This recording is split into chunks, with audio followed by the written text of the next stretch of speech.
Our story begins in the east of Zhaoga City. We are approaching a huge, beautiful temple. Suddenly, a beautiful girl appears with a book in her hand and asks Yang Chen, "What did he do?" She showed him the cover of the book and asked why he had drawn a whole book with it and sold it at the academy. Yang Chen stood with his tongue hanging out and said that everyone liked the book because his older sister was so beautiful. His sister was dejected and said that he was doing all sorts of nonsense instead of cultivating. And soon they would give grades and he would be expelled. But the guy raised his head proudly, because he had reached the culmination of the Fuhu fist, so he wouldn't have any problems with his grades. There were people standing behind him who laughed and did not believe him. After all he did was get sick and had no success in his studies. But the sister took out a whip and said that since he was so cool, let him show her his Fuhu fist. But Yang Chen tried to get rid of her by saying that he didn't want to harm her. They would try another time. But a long whip immediately struck him and he barely dodged it. The ground cracked and Ian asked her to stop. After all, his fighting spirit was too strong. He could really hurt her. For a moment, the sister and the others were silent. And then they started laughing wildly because of Jan's words. The older sister asked if he even knew what fighting spirit was. Yang Cheng proudly said that of course he knows. He said that the fighting spirit was a kind of gift from heaven for a cultivator. Their owners were called heavenly masters. The spirit fills the owner with strength and gives him abilities. In the future, such a master can become a god. The sister put away the whip and was surprised by his extensive knowledge on the subject. Yan said that it was because he was that very heavenly master. Suddenly, he was distracted by someone's wild laughter from behind. One of the guys in the back said with a grin that someone who had been treated for 3 years could not become a heavenly master. His grin became even more sinister. He said that Yang was just a piece of dung, not a master. Jan was not surprised by such a speech, to which the bastard sat down and said that even if it was true, he needed to prove his fighting spirit to everyone. Sister called Xu Liang and asked him to stop, but he was already furious and summoned the tiger. Xu promised to help his older sister deal with this worthless thing. Everyone around was jubilant. Xu Liang with the second stage of tempering will quickly punish Yang Chen for his lies, and Xu was already very close, gathering up the blow of the tiger's teeth in his fist. But Jan quickly frowned and concentrated, and before disappearing he attacked his opponent. So much so that Xu Liang flew back and smashed his body through the floor. Everyone around was in shock and did not understand. What just happened? And I stood there with a smoking fist and a huge dark fighting spirit behind me. The older sister called out to her brother, who was surrounded by an ominous aura. He turned his indifferent gaze on her, to which his sister said, "He needs to quickly become an inner disciple and not waste Tianjiao's martial arts." And while the people behind were pumping the poor guy out, Yang Cheng smiled and said that he would do as his sister said. Everyone else stood behind and couldn't believe that such a guy had such a sinister and terrifying spirit. What was his cultivation stage? But Yang Cheng just stood there smiling, pleased with his strength. The girls around him paid attention to him. Some even wanted to marry such a handsome talent. But it wasn't Yang Cheng, but some blonde guy. The girls continued to admire him, the strongest disciple in the outer sect. And such a handsome guy too. Suddenly the blonde man stopped when he saw Yang Cheng coming out of the gate. He was immediately delighted. After all, it was his older brother in front of him. This sharp reaction surprised Jan at first, and then he began to hug his dear Xiaoque, and everyone around didn't understand. Why did the best and worst disciple of the outer sect get along so well with each other? Yang hugged his brother and said that today he scared everyone with his true dragon-fighting spirit. Even Li Qinglin was shocked. Suddenly Xiao asked, "Did Yan's older sister hug him? Or did she do something like that?" Jan said that she looked at him with such admiring eyes. If they were alone, she would definitely hug him. But he was very sorry that Musu didn't know about it at all. Xiao turned around and said, "If Musu doesn't know about his fighting spirit, then they should show it to her quickly." And Jan happily agreed and moved forward. The scene changed to Yu Musu's house. The guy was walking with his brother and whistling some tune. Suddenly, a girl stood in front of them and ordered them to stop. She was very angry and serious, and so Yan suddenly hid behind Xiao's back. Xiao had to wriggle out of it and told Sister Shi Kang that they were looking for Musu. Suddenly, Kang leaned over and asked if there was anything she could do to help them. They asked her what she meant. Kang said he could tell her what they wanted to tell her. Jan suddenly pointed his finger at her and shouted that it was none of her business. She should stay out of it and just let them pass. But she looked at them haughtily and said that they were just idiots. Jan didn't get the joke and frowned, and Xu Kang chuckled, saying that Musu didn't want to associate with someone like Yang. After all, She would become an inner disciple and they would never see each other again. Jan said it was nonsense. He wouldn't believe it until Mushu personally told him so.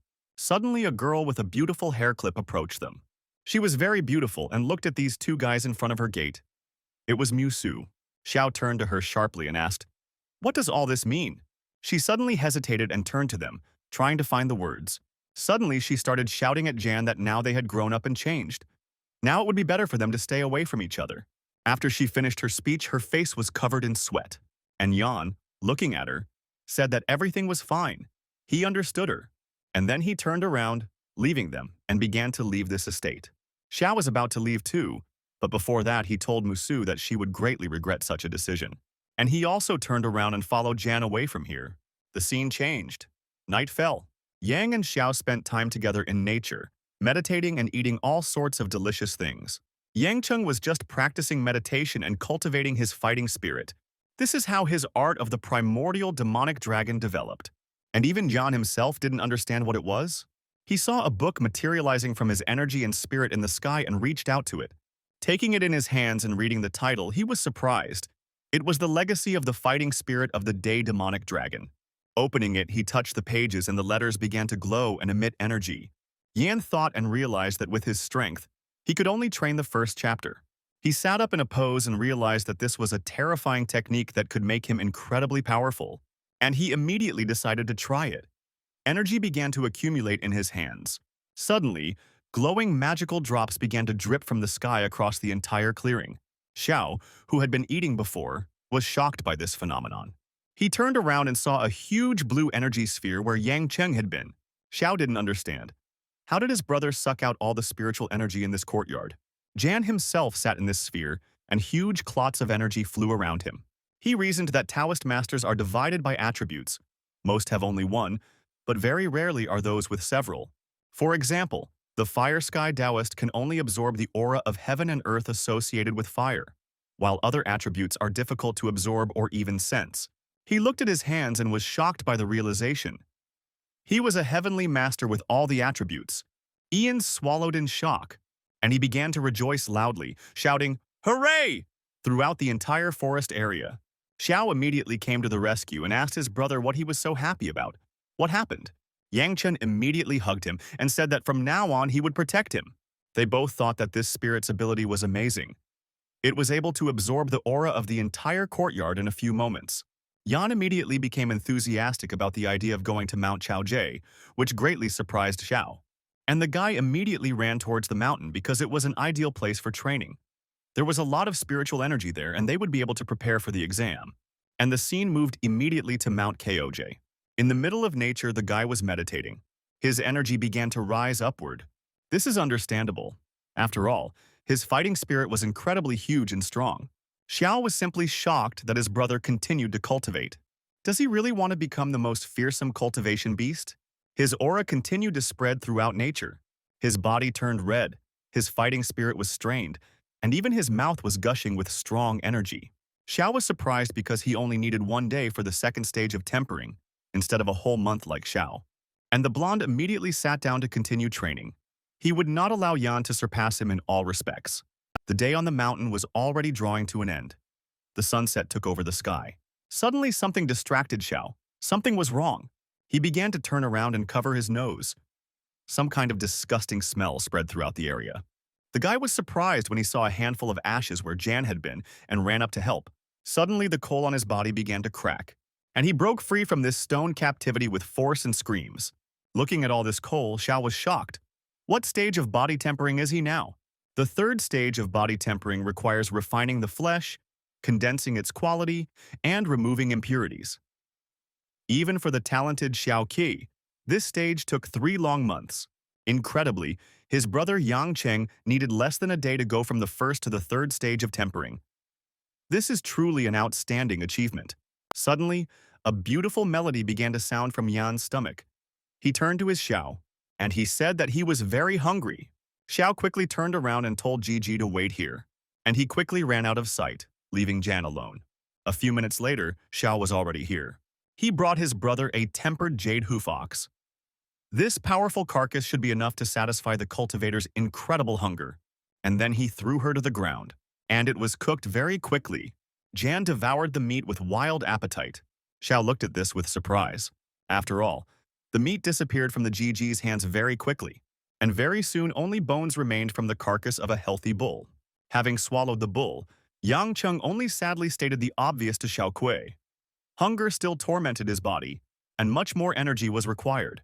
The situation has become alarming. Xiao Kui asked his brother in a panic about his condition. Yang Cheng suddenly began to tremble. His body was shaken by strange vibrations. Xiao Kui expressed his concern that his brother's martial spirit was acting up. Yang Cheng, grasping this thought, asked about his own spirit in surprise. And then the spirit came out, covering everything around with its ominous aura. And then it started to spin even more, like a tornado. Finally, everything calmed down, and in place of the fighting spirit there was a scorched forest. After the strange reaction of the body and thoughts about the spirit, relief came. The man calmly declared. The painful hunger had finally receded. Xiao Kui anxiously asked how he was feeling. Yang Cheng explained that if he hadn't escaped in time, the furious energy inside would have completely dried up. Now he felt a powerful surge of strength. Xiao Kui exclaimed in admiration. In half a day, his brother had risen 2 levels. He immediately suggested testing his new power by hitting something with his fist. Jan agreed. And then he looked at the tree in front of him. He took a stance and prepared to strike the tree with the force of his fighting spirit. And he succeeded. The blow was accompanied by the fangs of a tiger and the energy of the spirit. And he aimed the blow at the tree. And in the tree there was a huge hole shining.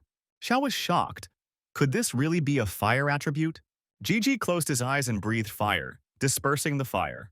A fiery attribute burned in his chest. The blow released the true chi of the fire attribute. His ability to comprehend the essence and deprive creations of energy lived up to his legendary fame. As darkness fell, Xiao Kui suggested that his brother return. The man refused, deciding to find a cave to spend the night in and continue the practice until the morning. And they moved on.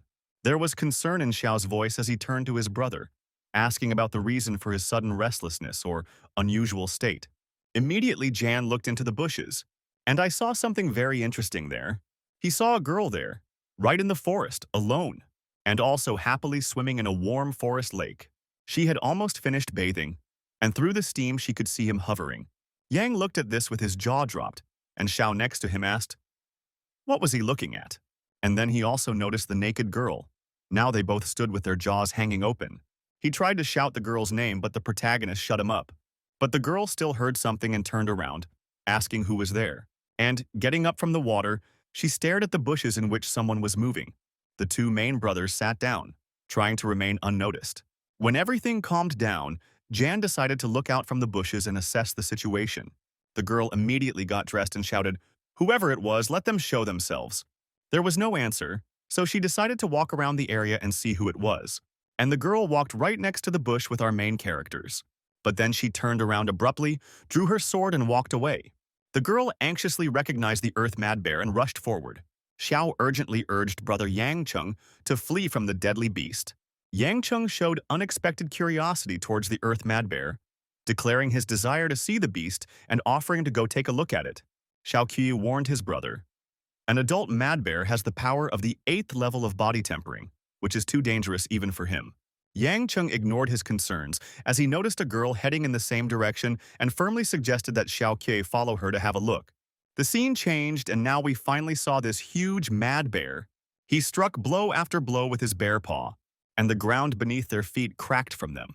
The girl was there, on the battlefield, and quickly rushed towards the bear to kill it. It turned out that the girl taking a bath in that place was Qian Lingxi, which was an unexpected discovery for those watching. Yang Cheng ordered Xiao Kui to help, while simultaneously pointing out an important fact. The bear that was attacked was still a juvenile. The brother noted the condition of the young bear, only the 5th level of tempering, multiple wounds in vital points close to death. Suddenly, the main character heard something very close. This girl danced the tango at the speed of sound with a huge monster bear, and finally she managed to hit him, and scarlet blood poured out in the moonlight. The corpse fell right next to the proud warrior girl. Qian Lingxi, having discovered the peeping Tom, coldly asked Yang Cheng and Xiao Kui if they were finally going to show themselves out of hiding. Yang Cheng walked out with a falsely cheerful greeting, calling his meeting with Qian Lingxi a coincidence. She also recognized him with disdain as the trash Yang Cheng. Yang Cheng's reply was accompanied by a bitter smile, as he noted that Qian Lingxi had indeed remembered it, hiding her growing anger. Qian Lingxi asked suspiciously if they were at the lake. Yang Cheng pretended not to understand what lake they were talking about. The man began to make excuses. They just heard the noise, came to watch and admired Lingxi's fighting skills. Xiaoke was shocked by his impudence. To Lingxi's doubts, Yang Cheng swore to the truth of his words, elevating the girl to the status of a goddess in his enthusiastic speeches. Qian Lingxi reminded him with a cold smile that Yang Cheng had once called her not a goddess, but a much less flattering word, shameless. Ian was shocked that she remembered exactly that, and she turned away to the bear's carcass without explaining anything. Lingxi's anger grew stronger, and she threatened to kill Yang Cheng if she found out that he was lying to her in this ridiculous situation. And then she went into the depths of the forest. Yang Cheng tried to feign confusion by asking again what the word shameless meant. Xiaoku, wanting to help his brother, only made matters worse by recalling his own words from 3 years ago about 12-year-old Lingxi as a future shameless woman. Yang Cheng acknowledged the fact of what was said, marveling at Lingxi's memory. Xiao, not understanding the tension, began to discuss her as the future bride of the main character. Trying to save face, the boy turned to his brother, and he arrogantly declared his status as a heavenly master, promising a future abundance of beauties, where Qian Lingxi would only be a backup option. Half a month later, they were back in the training mountains. A man in hard boots suddenly burst into the quiet village. These were two tired, dirty, cut-all-over-the-body main characters. Yang Cheng complained about the side effect of the sun scripture technique, the constant burning of clothes. Xiaoqiu reassured him, noting his rapid progress to the peak of the 5th level of tempering. Yang Cheng confidently promised to protect Xiaoqiu in the future. He urgently reminded about the time. The rules of the exam to the inner courtyard will be announced today in the square of the outer courtyard. Jan ran. He needed things. The scene moved again, to another courtyard of the training area. A beautiful sister in red stood and held some book in her hands. Finally, the two main characters, Yang and Xiao, came to her, and they were shining. The crowd of disciples were discussing Yang Cheng, some doubting his status as a celestial master after 3 years at the first level, others mocking him, anticipating his failure in the exam. Some people regretted that the capable Xiao Kuo was associated with such a useless older brother like Yang Cheng, expressing disappointment at their relationship. The main character was glowing with an aura, walking confidently, when suddenly he stopped. Yang Cheng, having met Yu Mu Xue's elder sister, tried to smooth things over with a banal compliment about her appearance, ignoring the tension. But she didn't respond. Yu Mu Xue coldly asked Yang Cheng about his activities during his absence from mandatory martial arts training for more than half a month. The man said that he had been cultivating diligently. He confidently added that he was not afraid of the inner courtyard exam, due to his status as a great heavenly master. She tensed and looked at him suspiciously. Could he be the heavenly master? It's unlikely. She turned away from the deceiver Jan in anger. Suddenly, she came close and asked about reaching the 2nd level of body tempering. Yang Cheng suddenly announced that he had completed the bone refining and reached the peak of the 5th level. The sister was furious and angry at Yang Cheng, and she could barely contain her anger. Yu Musu, clearly not believing him, turned away, saying that she would stop caring for him. Yang Cheng was only surprised by her anger and distrust. Xiao stood next to him. The blonde mentally ridiculed Yang Cheng's statement about jumping from the 1st to the 5th tempering level in half a month, calling it ridiculous and completely implausible. Suddenly, some old man fell from above and appeared in front of the entire square. The old teacher addressed everyone and announced the rules of the inner courtyard examination, which consisted of 2 stages for all participants. Oh my, the old man levitated. He told about the first stage. Teams of up to 3 people collect materials of spiritual herbs and beasts on Mount Kaoj by any means necessary. The teachers will provide security, but calling for help means failure. The main condition is to stay alive. In 3 days, the groups will return with materials. The number will determine the scores before the 2nd stage of the exam. Grandfather was still hanging in the air, and the people below applauded and rejoiced at the old master. The elder sister was immediately delighted. These rules are ideal for Yang Cheng. She suggested finding a strong 3rd member. Yang Cheng told elder sister that they didn't need help. The 2 of them could handle it. The girl called him useless and walked away from the square in anger. Shoku remarked to his brother that elder sister was genuinely concerned about their success in the upcoming test. The man chuckled. In his opinion, the sister only cared about her own reward, and not their result. Finally, the hiking trail opened up. Mountains. Xiaoqiu walked with his brother and asked him if they really were giving up on finding more team members. Yang Cheng answered cautiously. They will only take a truly strong ally, so as not to become a burden. He walked and supported the main character. Everything was fine, there were no problems. Xiaoqiu pointed out to his brother the approaching Mu Su, noticing her in the crowd of exam participants. Almost everyone around greeted her joyfully. Wen Zhenming, a new character, appeared, watching the preparations for the trials in the square. And flirting with Mu Su. Xiao introduces Wen Zhengming, the young master of Guangyuan Company, a student at the Batu Pavilion in the courtyard of the institute. The man indifferently rejects a relationship with Yu Mu Su, stating that her choice of partner is no longer his concern. Wen Zhengming just noticed Xiao and Yang carefully walking through the crowd and looking sideways at him. The boy mockingly addresses Xiaoqiu, ironically calling him the first genius of the outer courtyard. He sarcastically asks if Wu Kei is afraid of failing the exam by teaming up with his useless brother Yang Cheng. Xiaoqiu sharply dismisses Wen Zhengming, saying that it is none of his business. Wen Zhengming pretends to just warn and began to walk away, sarcastically wishing the duo good luck before the test. And the two brothers silently left, completely angry at the cocky upstart. The audience discusses the absurdity of the team. The strong Wu Kei with the trash. Yang Cheng will not find a third member, dooming themselves to failure. The crowd agrees. Against three opponents, the duo is doomed, especially with Yang Cheng as a liability. There is no chance of passing. The scene switches back to the mountain. It's already night. Ian was standing in front of some kind of bear monster, and it sent an ultrasonic wave at the guy. And after the sound had no effect on him, the bear decided to hit him with his paw. But the guy immediately activated his fire talent, and his hands began to glow with aura. And he directs this fist, full of energy, straight into the bear's chest. And he immediately falls flat on his back. In just one blow, the huge bear was defeated. On Mount Chaogay, rubbing his hands, Yang Cheng orders Xiaoqiu to collect the spoils of the battle. Xiaoqiu was amazed. His brother instantly defeated the Earth-mad bear with one blow, showing incredible speed. Yang Cheng suggests moving on to the next target, but Xiaoqiu suddenly notices something strange, interrupting their path. They froze in place as a huge crowd of happy running people rushed past right in front of them. Xiaoqiu insists on checking the source of the celestial sign, a rare phenomenon that promises miracles or danger. And, coming closer, they, together with other people, observed a huge purple-black space in the sky. Xiao asks his brother if the heavenly sign really means that a miracle will soon appear on Mount Keoji. The man explains that this is not a miracle, but only a geological phenomenon. Vibrations of the Earth's veins caused the heavenly glow. Suddenly, two huge bright comets floated across the sky. From a huge space in the sky, two old professors suddenly flew out, levitating magicians. One of them was the same old man in the square explaining the rules. The old man notes the unusual power of the local earth veins, capable of generating such large-scale celestial phenomena. He warns, it is unknown whether the vein will bear treasure. The zone is dangerous.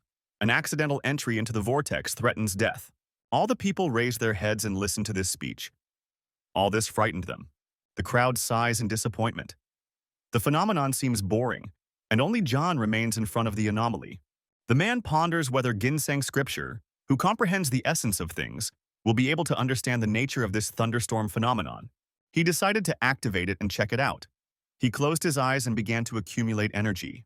Immediately, red threads of aura and magic began to appear around. This decision will entail consequences. And suddenly a huge lightning bolt took and struck straight at the main character. The elders were shocked by this turn of events. Now the guy looked like a piece of coal, which was still pulsating with the energy of lightning. He fell to his knees and there was a very empty look in his eyes, as if the guy had died. But suddenly some processes started working inside his heart, and now there was a purple glow right next to his heart. Some time passed and Yang cooled down. Xiao immediately ran to his aid. The elders also went down to the guy who was still smoking. One of the old men took him by the hand to check whether he was alive or not. The old man in blue said that this was bad luck for Yang Cheng. Surprisingly, the man survived the blow, showing incredible resilience. The yellow old man promised to take his brother to Elder Chen for treatment. Xiao insisted on accompanying him, calling the victim his own brother. The teacher allowed Xiaoqiu to leave the mountain with the injured man while the rest of the students continued the test. Xiaoquer expressed concern about the fate of their participation in the exam after leaving the test early. The teacher reassured him that the exam could be continued tomorrow. Yang Cheng should have recovered by then. The very next morning, they were already in a beautiful building in the middle of the forest. This is where the warriors are treated. When Yang Cheng woke up, he barely remembered the lightning strike. He was disoriented in an unfamiliar place, and he looked very crumpled.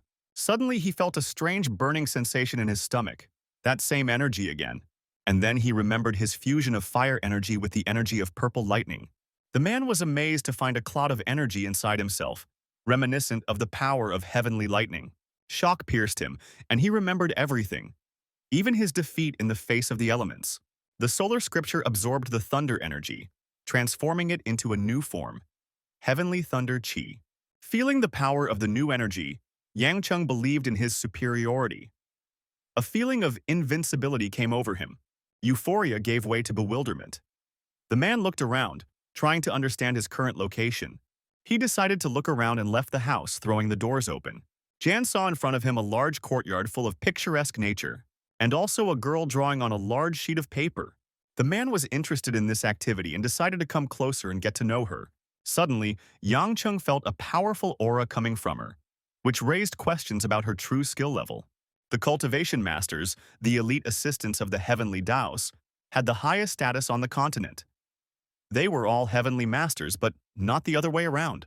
Cultivation master patterns provided unique combat and training effects, and were applied to weapons and armor to enhance them. Yang Cheng was surprised to recognize the girl. It was the same girl they had been spying on bathing in the forest. She turned around and directed her gaze at the main character. And then she left her work a little and turned to the guy, surprised that he was already awake. The guy was shocked and asked the girl directly if she was really a heavenly Taoist master. She confidently confirmed her status as a heavenly master and asked the reason for such a question. Suddenly, Chen Bao Guang appeared, a new character interested in the main character's abilities. He clarified whether the protagonist senses the vibrations of someone else's spiritual power, testing his sensitivity. Yang Cheng replied that yes, of course he could do that, and walked over to the table. Jan identified the pattern on the skin as wooden defensive, noting its heavy energy. Qiao was surprised by the protagonist's sensory abilities, and, smiling, he asked if he would like to become his student and study. Yang Cheng bowed respectfully, introducing himself as a disciple before his master or mentor. The man performed the full ritual of submission, 2 kneelings with 9 prostrations. Qian Lingxi tried to dissuade her father from his decision, calling Yang Cheng a disgrace, but she was interrupted before she finished her sentence. The mentor set a strict condition. The student must achieve fame within 5 years, otherwise he will be expelled from the school without the right to return. The man clarified the criteria for fame. What does it mean to achieve fame? The teacher demanded succinctly, glory must thunder throughout the Eastern Kingdom. Yang Cheng was shocked, doubting the reality of the time frame. 5 years for glory throughout the East seemed an impossible task. He countered by saying that their city of Chaogay was only a tiny part of Tianan County, which itself was one of 108 in the kingdom. The teacher coldly asked if the student had any objections to the conditions set or doubts about his abilities. The boy gave in, deciding to first master the skill of a cultivator. 5 years seemed quite distant for now. The girl stood aside and was not very happy with the union of her father and Jan. The master announced a temporary stay at the academy. He told Yang Cheng to use this time to study, to soak up knowledge like a sponge while he could learn. The mentor forbade unnecessary ceremonies, ordering to be bolder. He reminded about the need to complete the exam in the inner courtyard. The teacher ordered Ling Xiu to see Yang Cheng off, ending their meeting with a formal gesture. And she did it. She walked him to the door along a beautiful path with trees on either side. Yang Cheng expressed genuine surprise upon learning that Qian Lingxi was also a celestial Taoist master. Yang Cheng inquired about Qian Lingxi's current tempering level. She responded sharply that it was none of his business, rejecting his attempts to get closer. The man inadvertently advised Lindsay to wear her hair in a ponytail. She countered by asking him about his right to give advice. And here we were again on the mountain. The scene changed to the eyes and mouth of an evil wolf. Opposite him stood Xiao, confident in his strength. Suddenly the wolf rushed forward, straight at the blond man with a sword in his hands. And as soon as the wolf approached, Xiao cut it off with a sharp movement. The wolf fell to the ground, and Yang praised his brother for the noticeable progress in sword technique, watching his training. Xiao Que anxiously asked about Yang Cheng's well-being after the lightning incident on Mount Chaogay. The man confidently stated that an ordinary thunderstorm was not capable of killing him, demonstrating his readiness to continue on his way. A delighted Xiao Que suggested that they immediately resume hunting for spiritual beasts, confident in his brother's strength. The scene changed. 3 days had passed since the start of the exam in the inner courtyard on Mount Kaoji. Wen Zhenming sarcastically asked if he still hadn't found a strong duo for the third team member. Yang Cheng coldly ordered Wen Zhengming to get out of the way, ignoring his provocations. Wen called the man trash, mocking his claimed loot and demanding proof of strength, and the old commander ordered all the teams to immediately lay the loot before him, claiming the rights to the materials. He announced the conditions for passage, at least 3 spirits of beasts or herbs. Teams without loot automatically failed. He added an important incentive. The amount of materials collected directly affected the value of the awards after the exam. And Venya's team went to show. The servant placed the bag on the ground in front of the elder. He immediately announced the results of Wen Zhengming, Yu Mu Shui, and Chen Xiao's team, 7 spirit beasts and 1 herb. They had successfully passed the assessment. Wen turned sarcastically towards Yang and Xiao's team and asked, "What do they think about this?" They were not impressed. Jian even yawned and told his brother to go show off their catch. Wen still laughed. He didn't believe that someone would have more loot. But then, Xiao pulled out a huge bag of their team's loot from behind the wall. Everyone was in shock. Wen, his companion, and the people in the crowd's jaws dropped to the ground immediately. The crowd froze, staring at Yang Cheng's huge bag. Whispers of doubt about the number of spirit beasts inside swept across the square. There was open distrust in the voices. Many considered the bag empty or filled with deception, accusing him of bragging. Xiao immediately put the bag on the podium and a huge amount of dust rose up around. The old man demanded that the bag be immediately opened and the contents presented for general inspection, and Xiao immediately began to open it in order to show it to everyone around. Seeing this, the crowd of people were shocked. Some fainted from such a large number. Wen was shocked and started screaming that this simply couldn't be happening. Everyone in the square could see that the bag contained a huge number of trophies from all the monsters, and in front of this whole pile of gifts stood a proud Xiao, pleased with the impression he made on everyone. The old man stood in shock and asked his accountant to quickly check and count all the trophies, and the assistant began to count quickly. He didn't have enough fingers. There were so many trophies. Yang Cheng also stood to the side, pleased with himself, and Wen stood and ignored his girlfriend. He couldn't believe his eyes. The announcement of the results shocked everyone. Xiao Que and Yang Cheng's team submitted 90 spirit beasts and 5 herbs, successfully passing the test. 90 seemed absolutely impossible to win in 3 days. Even Xiao Que alone would not be able to handle that many beasts. The teacher, however, congratulated them and sent them on to the next stage. Yang Cheng walked and asked Xiao about the possible rewards from the academy for such a huge haul.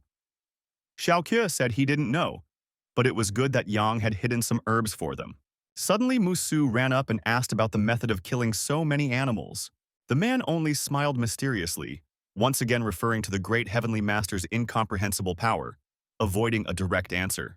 The girl suggested that the entire result was due to Xiao Que, trying to explain the duo's incredible success. Xiao Que tried to say something to Musu, but she interrupted him, reminding him of the importance of preparing for the next stage, where they would not be on the team. Yang Cheng confidently assured Xiao Que that he was ready for the next round of tests, radiating calm. Xiao Que acknowledged that Yang Cheng had personally defeated more than half of the 90 spirit beasts, giving credit to his strength. The man waved away the details, suggesting that they focus on the main thing, successfully completing the exam for the inner courtyard. The younger brother encouraged Yang Cheng to demonstrate his true power in the next stage of testing in front of all the skeptics. Yang Cheng nodded confidently and looked at the girl next to him, fully supporting the idea of showing off his capabilities in the upcoming round. The first round is over. The teams that passed have been instructed to report tomorrow for the second round of individual trials. The teacher reminded that the students' parents are present at the second stage, which should serve as additional motivation. Xiao Que asked if their father would come to the ceremony, a question that was mixed with hope and doubt. The man shook his head sadly. The chances of his father appearing seemed extremely low to him. The younger brother sighed. Maybe at least grandfather will come. Yang Cheng gently stopped him, not wanting to build unrealistic expectations. He reminded him that his grandfather had never left the estate, but if they enter the inner courtyard, everything may change. Xiao said that grandfather will be happy. Yang perked up. Access to the inner academy's techniques and martial arts was the goal. The man admitted to a gap in his fighting skills. The next day came and people stood near huge columns. Parents stood in their seats and watched their children, who were about to take part in the second stage. Xiaoqiu excitedly pointed out to his brother the unexpected appearance of their father among the exam spectators. Yang Zhangye, Yang Cheng's father, introduced himself, and his presence caused a mixture of surprise and tension in his sons. The brothers hurried to their father. Yang Cheng called out to him, breaking the distance with a formal but reserved address. Yang Zhangyi rudely called his sons brats and set a strict condition. Failing the exam meant renouncing paternity. Xiaoke sheepishly asked his father not to use harsh language in public, trying to soften the situation. Xiao walked up to his father and greeted him with a nod. Father praised Xiao for reaching the 7th level of tempering and dominating the outer courtyard, expressing approval for his strength. The guy denied the rumors of his dominance, wondering about the source of the information. He modestly rejected the ascribed fame. Father looked at Yan intently. Then he suddenly accused Yang Cheng of causing a conflict with Xiao Xue's daughter-in-law, demanding an explanation for the reason for the quarrel. Ian was shocked and looked at the girl behind him. Yu Qian, Yu Mushu's father, was indignant at his daughter-in-law's treatment and sharply rejected Yang Zhangye's familial claims. Yang and the girl Xiao were shocked by what their fathers were doing here. Someone mocked Yang Cheng's 3-year stagnation at level 1. They contrasted him with Yu Mushui at level 3. Even the awakening of Yang Cheng's martial spirit was called useless. He was considered a scum among the heavenly masters due to his weakness. The opinion was voiced. Jan's progress is a scam. The father clenched his teeth and was angry. He threatened his sons with death if they failed, telling them to prepare for the exam. Someone's disappointed whisper. First level. The old man had placed his hopes on Yan, but the result was depressing. The alienation between Yan and Xiao Su was noticed. Then the structure of the exam was announced. 3 stages to move into the inner courtyard. Xiaoqiu was surprised that the first stage was the entrance exam.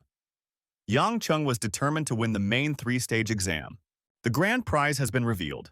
The dragon pill for the winner. Its power has been highlighted as an incredible incentive for the participants. All the guys around were in shock. They could only dream about her. The origin of the pill has been clarified. A capital artifact created by the great warrior Elnir.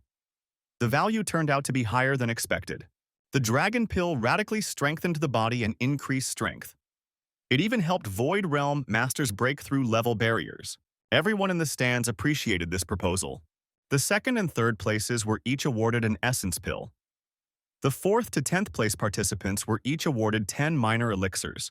The man was eager to obtain the essence pill. At the peak of tempering level 5, it would speed up his breakthrough to level 6. A strong determination flashed in Yang Cheng's eyes. Suddenly, his gaze slid towards Qian Lingxi, who was standing among the spectators. The crowd began to whisper about the appearance of Qian Lingxi and Guan Minghao, the 2 top talents of the outer courtyard, their aura suppressing the others. Even Xiao Qur looked pale in comparison. The audience discussed the perfect couple, as strong as they were beautiful. Someone's indignant voice rang out from the crowd. Guan Minghao is not worthy of Lingxi with her talent and beauty. It seemed unfair. Suddenly, the girl immediately started to approach Yang Cheng, which surprised her very much. All her admirers looked sternly at Yan, who was at a loss in front of such a girl. Yang Cheng made a caustic comment about the changes in Lingxi in 3 years. His words sounded bitter and mocking. Qian Lingxi laughed sweetly, calling the man a shameless, impudent person for his innuendo and behavior. Suddenly, her jealous friend appeared from behind her and started yelling at the MC. He abruptly ordered Yang Cheng to disappear. His patience snapped, his voice trembled with humiliation and anger. The guy noticed him and quickly figured out what to do next. He hugged the girl, declaring their feelings. He demanded not to interfere in their relationship. Rumors of Guan Minghao's persistent courtship of Qian Lingxi spread.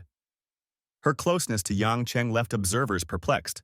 The first stage of the exam was announced, a test of physical strength. The participants had to demonstrate their strength. The instructor explained the rules. A full blow to the pillar of power. Every inch of glow meant 100 jins of power. The minimum was chai of light to pass through. Guan Minghao sarcastically suggested that Yang Cheng give up without trying. Jan sharply rejected his interference in his exam. Guan Minghao snorted, calling the guy hopeless. his gesture expressing complete disdain for his opponent's chances. The first phase of testing has officially begun. Participants line up at the Pillars of Power for a demonstration of power. The scene changed. Everyone recorded results: 850 pounds, 900 pounds. Both figures did not reach the minimum of 1,000 pounds of force for the stage. Many participants did not pass the threshold. Spectators were surprised by the high difficulty of the first stage of the formal exam. A contestant appeared with a score of 1,000 pounds, the passing score. Whispers of courtyard resources and changing fortunes swept through the room. Gigi realized that even passing the strength test did not guarantee admission. The next two stages were a serious challenge for everyone. Situ Ping, a member of the Situ clan, struck. The force post produced an impressive 2,200 pounds. Situ Ping, the heir to a clan renowned for its physical strength and the diamond fist technique, introduced himself. The explanation for his strength was quickly found: innate data and clan technique. The result of 2,200 pounds did not cause surprise. Surely someone attributed Situ Ping's strength to expensive strengthening pills. Ian turned to the girl and called 2,000 pounds a disgrace to the clan's resources and technology. An argument broke out between the spectators. The lady accused the main character of envy and offered a bet on Situ Ping's real strength. Yang Chung chuckled. Why did the girl not believe in him so much and asked about the terms of the bet? The terms of the bet were stated harshly. The loser would run around the city of Chaogay naked if his strength was less than 2,000 pounds. The second participant asked about the reward if he won, hesitating before such a humiliating bet. And inside he was thinking that this was a good chance to finally approach this girl. The terms of the bet have changed. If Jan wins, he can ask for whatever he wants. The guy's eyes lit up and he said that if he won, the girl would owe him a kiss. The girl was surprised by Jan's self-confidence. His behavior seemed unreasonably insolent for an ordinary student. Suspicions of deception arose in the girl's mind, but she still confirmed her agreement to his terms, despite her doubts. Guan Minghao's appearance caused a stir. As one of the top three in the outer courtyard, his strength potential remained a mystery. The Guanshan Mianzhang technique doubled the strength at its peak. With it, Guan Minghao's output could reach an incredible 3,000 pounds. Someone loudly doubted the possibility of reaching 3,000 pounds. The figure seemed prohibitive even for a top student. The snake hissing. Breathing technique confirmed Guan Minghao's breakthrough to the 6th level of body tempering. The hall gasped in amazement. People in front almost lost consciousness from such coolness, and in the back stood the main character and the girl. Yang Chung reluctantly admitted that the opponent had real strength. His dismissive tone turned into caution. Guan Minghao prepared himself, his eyes glowing white. He used the martial art bird's claw gu, a fast-paced style with an emphasis on striking power. After the impact, the pole caught fire very brightly, and the accountant stated that the blow was worth 3,100 pounds. All the students in the back were in shock. Guan Minghao challenged Yang Chung by pointing out the gap between their levels, asking if he could feel the difference. Yang whispered to the girl about the provocation. Guan Minghao was deliberately humiliating Yang. She would have to fight and kill him later. The light guides then called out the next participant, Xiao Kui, and he immediately appeared behind the main character's shoulder. Xiao Kui asked Yang Chung for advice on whether he should give it his all when striking or save his strength for the next stages. The man firmly ordered his brother to hit with all his might. He demanded that they show their true power, leaving no doubt about their abilities. And he came close to the pole. He began to draw energy from the air. Apparently, he was really going to give out all his strength. Someone cried out, guessing that he had reached the peak of the 6th level of body tempering. The observers gasped. Xiaoqiu's progress was astounding. His growth rate exceeded all expectations. And finally, he released all his energy into a blow straight into the pole, which after that burned even brighter. A confused voice came from the crowd. Had the pillar of power broken?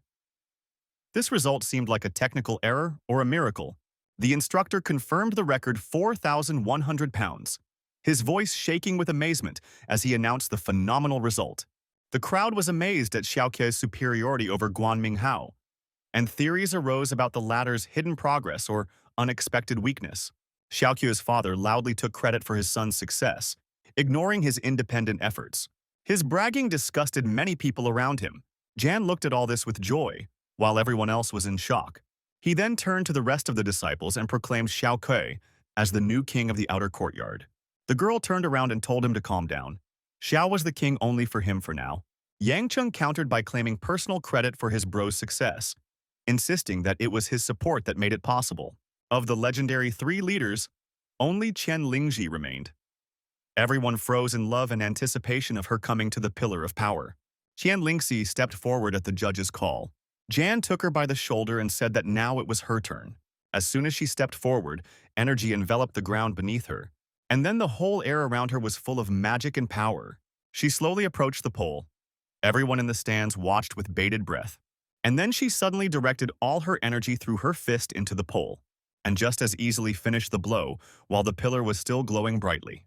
Her result of 2,900 pounds caused confusion. The audience expected more, comparing it with Guan Minghao's achievement. The devoted admirer refused to admit defeat to the goddess. He confidently called her the true winner, despite the numbers. The knowledgeable protagonist explained, "At the peak of level 5, 2,900 is a phenomenon. A breakthrough to level 6 would guarantee her absolute leadership." The judge called Yang Cheng, his name sounding ironic after the speeches of the outer court titans. The girl noted the man's strange confidence. His calm in the face of inevitable failure seemed inexplicable. Qian Lingxi remembered the bet. A flash of fear flashed. What if he asked for a kiss? But she immediately rejected this absurd thought.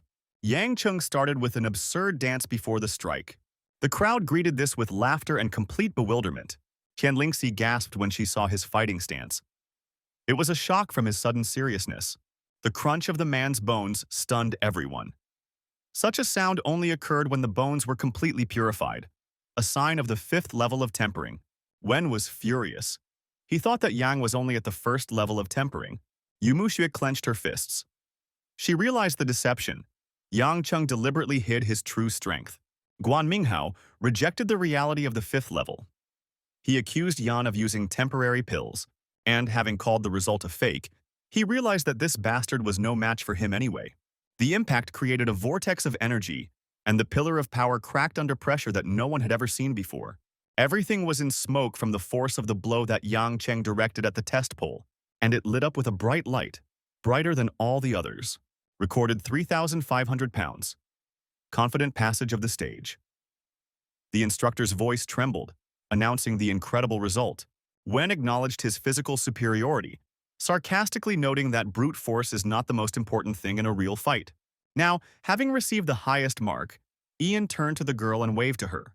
The man looked around the stands for Qian Lingxi.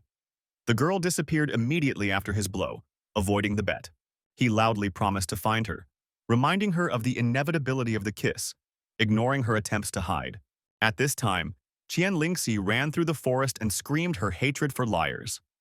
She firmly refused to kiss the deceiver, calling the bet invalid. The scene changed.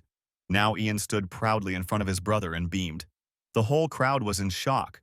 Yang Cheng's incredible progress shocked everyone, from the 1st level of body tempering to the 5th level in just half a month. It seemed impossible. The elders declared the end of the 1st round. The participants who passed were allowed to proceed to the next stage, scheduled for the morning. The scene changed, and now they were in some beautiful house at sunset. Xiaoqiu asked his brother about the format of tomorrow's test. He suggested individual matches, although he was not sure. Yang Cheng called for no holding back in battles. He ordered to beat everyone who caused hostility, rejecting the tactics of modesty. She stood up and asked, "Will Grandpa really come to their ceremony tomorrow?" The man nodded when asked about his grandfather. The confidence in his appearance at the ceremony sounded unexpectedly firm. The scene switched to a meeting of masters. Two influential men exchanged appraising glances. The head of the Guan family flatteringly praised the depth of Yuan Min's skill. His tone betrayed a calculated flattery, introduced Yuan Ming, the master of the White Tiger Pavilion. He was nostalgic about the joint training sessions of the past. Guan the Elder asked for patronage for his son. Yuan Ming promised to personally take Guan Minghao as his disciple after the exam. The father ordered Guan Minghao to pay his respects. The future disciple bowed his head to his new master. Guan Minghao formally greeted the master. Yuan Ming graciously allowed him to rise, satisfied with the deal. The head of the Guan family hinted to Yuan Ming about his role as an observer in the 3rd round. His request for leniency towards Minghao was obvious. Yuan Ming reassured Guan. Minghao's strength and technique would guarantee that he would pass the test without any difficulty. Guan Minghao's father confidently declared his son's right to the dragon pill. The scene changed to the next day of exams. The father praised his sons for their results. He conveyed a message from his grandfather. After the exam, he could return home for a short time. The brothers were delighted to see their grandfather. Their faces expressed genuine relief and joy. But only Xiao. My father passed on my grandfather's orders, not to reveal all my potential yet. The start of the second round, the trial of the heart, has been announced. The whole crowd of students did not understand. What does this test mean? The old man decided to demonstrate what the test consisted of. He raised his hand and now some kind of glowing sphere was flying towards him, and it left behind a huge trail of energetic glow. All the people around were shocked by such power. The instructor explained the rules. To enter the formation of tempering the heart. To pass 5 levels of illusions, keeping the clarity of mind, means to pass the test. Everyone began to slowly enter the portal, and of course John was among them. He entered and immediately found himself in some kind of forest. The guy looked around, because this location was completely unknown to him. At that moment, various monsters and animals began to attack him around him. Yang Cheng looked down on the first illusion. He broke it with ease, demonstrating his willpower. The first level of the test was passed instantly. The man chuckled, calling it too easy. The second one was also completed quickly and easily. And the third one too. The main character even managed to get bored during this test. She watched her success with disbelief. The ease with which he passed the level raised doubts. But as soon as he entered her, what was inside pleasantly surprised him. In the illusion space, the elder sister and Chen Liangxi appeared. She called out to Yang Cheng, her voice unexpectedly soft. Another came closer, saying that his success deserved a reward. The girl promised to kiss the man. The scene changed. The old man and the others looked at the hole in the ceiling and waited. At this time, unsuccessful students dropped out of it, and they fell to the floor. The gray old man nearby twirled his gray beard and said that it was a complete failure. Chen Lingxi's father and the Green Dragon courtyard master were standing nearby, discussing how one of his disciples had quickly passed 4 levels. He had a strong heart. Father said that although he is young, he has to go through many difficulties. It is too early to say whether he will become great in the future. He said that many cultivators strive for combat, but forget about the heart of martial arts. But if a high-level cultivator stops training his martial heart, something bad will happen. The man next to me said that these were very wise words. But he also listed that many students had already passed 3 levels, but one Yang Chen got into trouble. He stood in the room of illusions. In it, his little sister approached him and fervently asked him to come closer so that she could help him with his training. Jan tried to get away from this fake, but his sister insisted. She suggested that he try double cultivation. This attracted the main character. He really wanted to try it. And now she sat down on the bed and grabbed Jan, pulling him towards herself. In the haze, it was clear that her clothes were changing slightly and disappearing. She pulled him towards her and tried to kiss him, asking him to do it together. But suddenly some strange feeling distracted him, and he stopped before kissing the hot red-haired girl. Yang Chen placed his hand on her face and stopped this kiss completely. He pulled away from her and said she wasn't real. At this point, the girl disappeared, and Jan only managed to sit down on the bed when another one came up. She sat down next to him, putting her hand on his and said that she had lost the bet. Now he could kiss her as much as he wanted and wherever he wanted. This made Jan very embarrassed. He took her hand, and this beautiful girl came closer and closer to the main character, trying to kiss him. Her father had been watching this all this time. He probably didn't like it. The guy in yellow approached him and said that the beauty test was completely normal. And now Yang Chen was reaching out to kiss the beautiful girl, when suddenly he stopped. He pushed her away and told her to wait. But the girl was offended and asked Chen, did he really not like her at all? Yang Chen immediately activated the Heavenly Sutra technique and began to cast energy in his hands. Suddenly, the girl was covered in ice, and then it split open. The illusion disappeared. The 4th level was completed, and Ian breathed a sigh of relief. Another student opened the doors, and in this test he came across 3 beautiful dancers. He was very interested in them. Suddenly, he put his hand inside his bosom and turned to the girls so that they would look at him. He took out the item that the master gave him to restrain himself and resist the illusion. And so he passed the 4th level. Yang Chen had already moved on, and in front of him, there was a small bridge across the river. On the other side of the bridge, skeletons were crawling out and there were even evil skulls in the air. Jan was shocked. Only girls can influence him, and these illusions of skeletons cannot. He ordered them to disappear. That's how he passed the 5th level. The scene changed. The master looked at all this with inspiration. The man next to him enjoyed Yan's incredibly strong and unprecedented spirit, surpassing all the cadets of the 4 pavilions of the inner court. Sadoy emphasized the exceptional nature of the guy, who was able to undergo the intermediate tempering of the heart at such a young age. The youth acknowledged the elder's rightness, realizing the terrifying difficulty of the intermediate tempering of the heart test. Within the illusion, Yang assumed that this was a heart-tempering artifact and decided to try to understand its structure. The boy's intention was focused on comprehending the secrets of the heart tempering itself.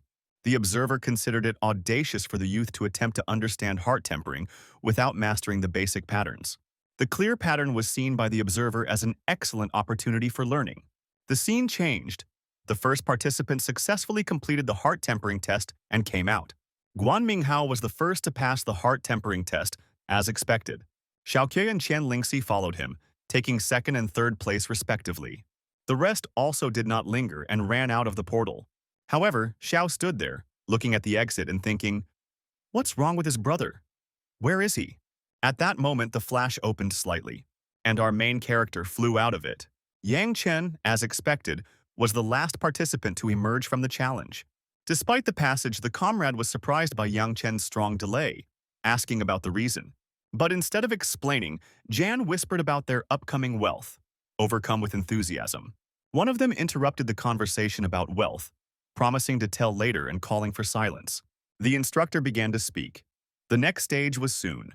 The 3rd stage of the inner courtyard test for qualified participants has been announced. They walked, leading a huge number of students straight to the building. The 4 spirit towers were introduced as an important structure of the Chao Gay Court for the 3rd stage of testing. The Lord of the White Tiger Pavilion announced that only the lower 5 floors of the tower would be opened for testing. They clarified that passing the 1st floor gives qualification, and to reach the top 10 you need to go higher. One of the participants declared the futility of the efforts of others, asserting his right to 1st place. Immediately, the man with the scar announced the start of the tests. Jan quickly entered the portal, and I found myself again in the forest, again in an unfamiliar forest. Nothing was clear. Some idiot ninja with a sword crawled out in front of him and was about to attack. He screamed death curses at the protagonist, who stood in complete shock. After all, he was a very weak ninja, only the 2nd level of tempering. With one blow, he sent that fool ninja into space. Then some 3rd level wolf monster immediately crawled out, but he was also sent far away into the bushes with one blow. Such is the strength of the main character. All the elders watched this adventure near the tower. Observers were surprised by the quick passage of the 3rd stage, assuming that it was Guan Minghao. They emphasized Guan Minghao's superiority, as most were still struggling on the 1st floor. At this time, the man with the scar was loudly shouting that while everyone was at the 1st level of the killing formation, Guan was already at the 3rd. The scene switched to this genius, who was already taking a blow from the claws to the body. But suddenly energy appeared from the cut and sent the wolf back into the stratosphere. Guan boasted that he easily passed the 2nd level thanks to the armor from his teacher. Thus, he will pass the entire test better than everyone else. The scene changed. A cry of surprise was heard about the appearance of someone on the 3rd floor of the ancient tower. Observers speculated that it was Qian Lingxi and Xiaoque who were keeping up with Guan Minghao's pace. The 3rd floor of the ancient pagoda became the site of a new test. 2 samurai suits stood in the corridor. Jan entered the room from the portal and immediately noticed them. Just like them, the samurai's eyes lit up, and they immediately began to attack him, trying to kill him. Jan noted the incredible speed, comparable to a quadruple-tempered body doll. He fixed his gaze on the blow that was aimed at cutting off his head. Fighting 2 dolls turned out to be more difficult than passing the 5th level of tempering, and now he had to activate the heavenly writing technique. The boy discovered that after the heavenly sutra, the samurai began to slow down. But you still need to be careful and watch every blow, and also to strike in time, which is what Yang Chen did to the samurai. And both puppets flew away from the main character. The blow was so strong. The 3rd level was completed. The guy praised his heavenly scripture, which improved his vision and slowed down his opponents. And so he entered the 4th floor, on which were 2 huge creatures that clearly loved more than just honey. The appearance of 2 5th-level body-tempering bears created a complicated situation. The scene changed. Everyone noticed that someone had broken through to the 4th floor, and they thought that Guan Minghao was simply a miracle. At this time, the elder Red Sister was watching everything and had a question. Was it really Guan Minghao and not Yang Chen? Suddenly, a bunch of energy and a guy flew out of the portal on the first floor. He landed next to an old man who said that those who had not passed the first level had left, and the rest continued the test. This year, less than 200 people entered the inner courtyard, less than usual. Despite the small number of participants, observers noted an unprecedented concentration of young talent this year. Scarred One commented sharply that getting injured would render even a successful student useless. An hour later, the elders reported that there were 5 more participants from the testing tower. Suddenly, another participant in red flew out from some floor. It was Situ Ping. Sit Ping unexpectedly failed to make it past the 3rd floor, leaving only 4 brave souls inside. Among the remaining ones, they named Guan Minghao, Xiao Kui, Qian Lingxi, and asked about the 4th one. One of them turned and ordered to quickly find, "Who has not yet come out? Who is left in the tower?" It was discovered that the 4th participant who did not come out was Yang Chen himself, causing surprise. Even Wen's girlfriend looked at all this and thought, "Damn, Yang Chen has become really good." The appearance of Qian Lingxi, safe and sound, left observers completely perplexed. She landed on the ground gently and carefully. Really not a single scratch. At this time, Yang Chen was fighting with 2 huge bears. He threw stones at them, and while one of them was screaming in pain, the second one would immediately run up for a new attack. Taking cover from rocks and blows, Jan found the ordeal incredibly difficult to overcome. He decided to use the badge against the particularly insidious creatures in his path. And then he soared into the air, and the energy of fire began to cover everything around. Burning bears quickly is a terrifying sight, but it is necessary to win. After one threat had been eliminated, there was mockery of the sun and admiration for the wisdom of martial arts. The pursued participant angrily promised to deal with his opponent, refusing to play catch-up. At the same time, the 4th floor caused great difficulties for Guan. Despite doubts about the passage and the fact that he was completely beaten, the character confidently assumed his leadership. Now someone has already climbed all the way to the 5th floor. And a second later, the second person was already on the 5th floor. Such strong fighters. The scene has changed. A minute ago, someone broke through to the 5th floor of the 4-Spirit Tower. Observers confidently attributed the breakthrough to the 5th floor to Guan Minghao, recognizing him as a genius. Some people doubted that it was Guan Minghao who reached the 5th floor first. Scar then asked Chu Ji who he thought had broken through, to which he replied that it was hard for him to say. A proposal followed to make a bet on this unexpected dispute. The mustachioed man turned around and asked with interest, "What's the bet?" As a bet, one of the disputants demanded the opponent's student in case of victory. The second participant in the dispute put his opponent's blood-drinking blade on the line. It was suddenly discovered that 2 participants had climbed up to the 5th floor. Scar looked at it and was sure that it was Guan, who at that time was swinging for a strong blow. And it hit the huge bear right in the eye. Who didn't like it? And with pain and screams, he threw Guan back a couple dozen meters. Blood gushed from the mouth in a huge and powerful stream. And it was already all over the body, but Guan still thought that he would come first. Suddenly, a man flew out from the 4th level. It was Guan himself. From below, a scarred teacher yelled at him, giving him armor that made it impossible to get injured. Another elder caught the seriously injured boy. Imagine the crowd's amazement when it turned out to be Guan Minghao himself. It became clear that Yang Chen and Xiao Kui were the ones left on the 5th floor, causing one of the disputants to laugh. The yellow-robed elder's exclamations expressed shock at Yang Chen's presence on the 5th floor. And Scar himself looked at his wayward student with particular malice. And I had to give up my blade. Because an argument is an argument. At this time, the Red Sister watched all this and couldn't believe that Yang Chen had reached the 5th floor. The boy faced the power of 2 5th-level earth-tempering bears, which he was unable to injure.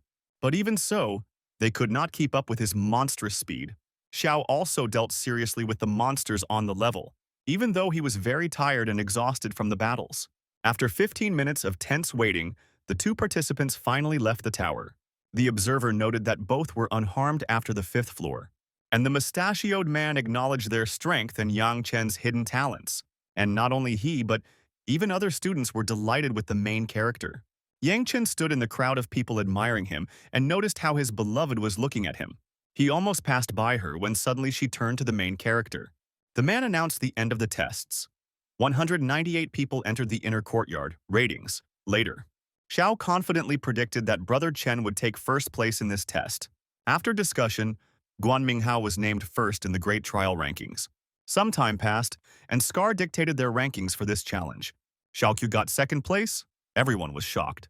Qian Lingxi is the third, even more unclear. And in the end, he left Yang Chen confused about Guan Minghao's superiority. A sharp response to the doubts followed, accusing the questioners of lacking vision and knowledge of the true leader. Yang began to protest angrily, because if the evaluators had not been blind, they would have given first place to his brother Xiao. And so, between Scar and the main character, a very tough conflict began. Yang announced the results aggressively. Xiaoqiu was in the lead in the tests of strength, heart, and ancient pagoda. Guan Minghao placed third, fourth, and fourth in the same test respectively. Scar was angry. Why was the young man arguing with him? Yang accused the examiners of being bribed by the Guan family, calling the situation unfair. Everyone around tensed up at this statement. And Scar was completely furious. Fire was burning around him, and the ground beneath the protagonist's feet shook. The main character immediately stood up and activated the heavenly scripture.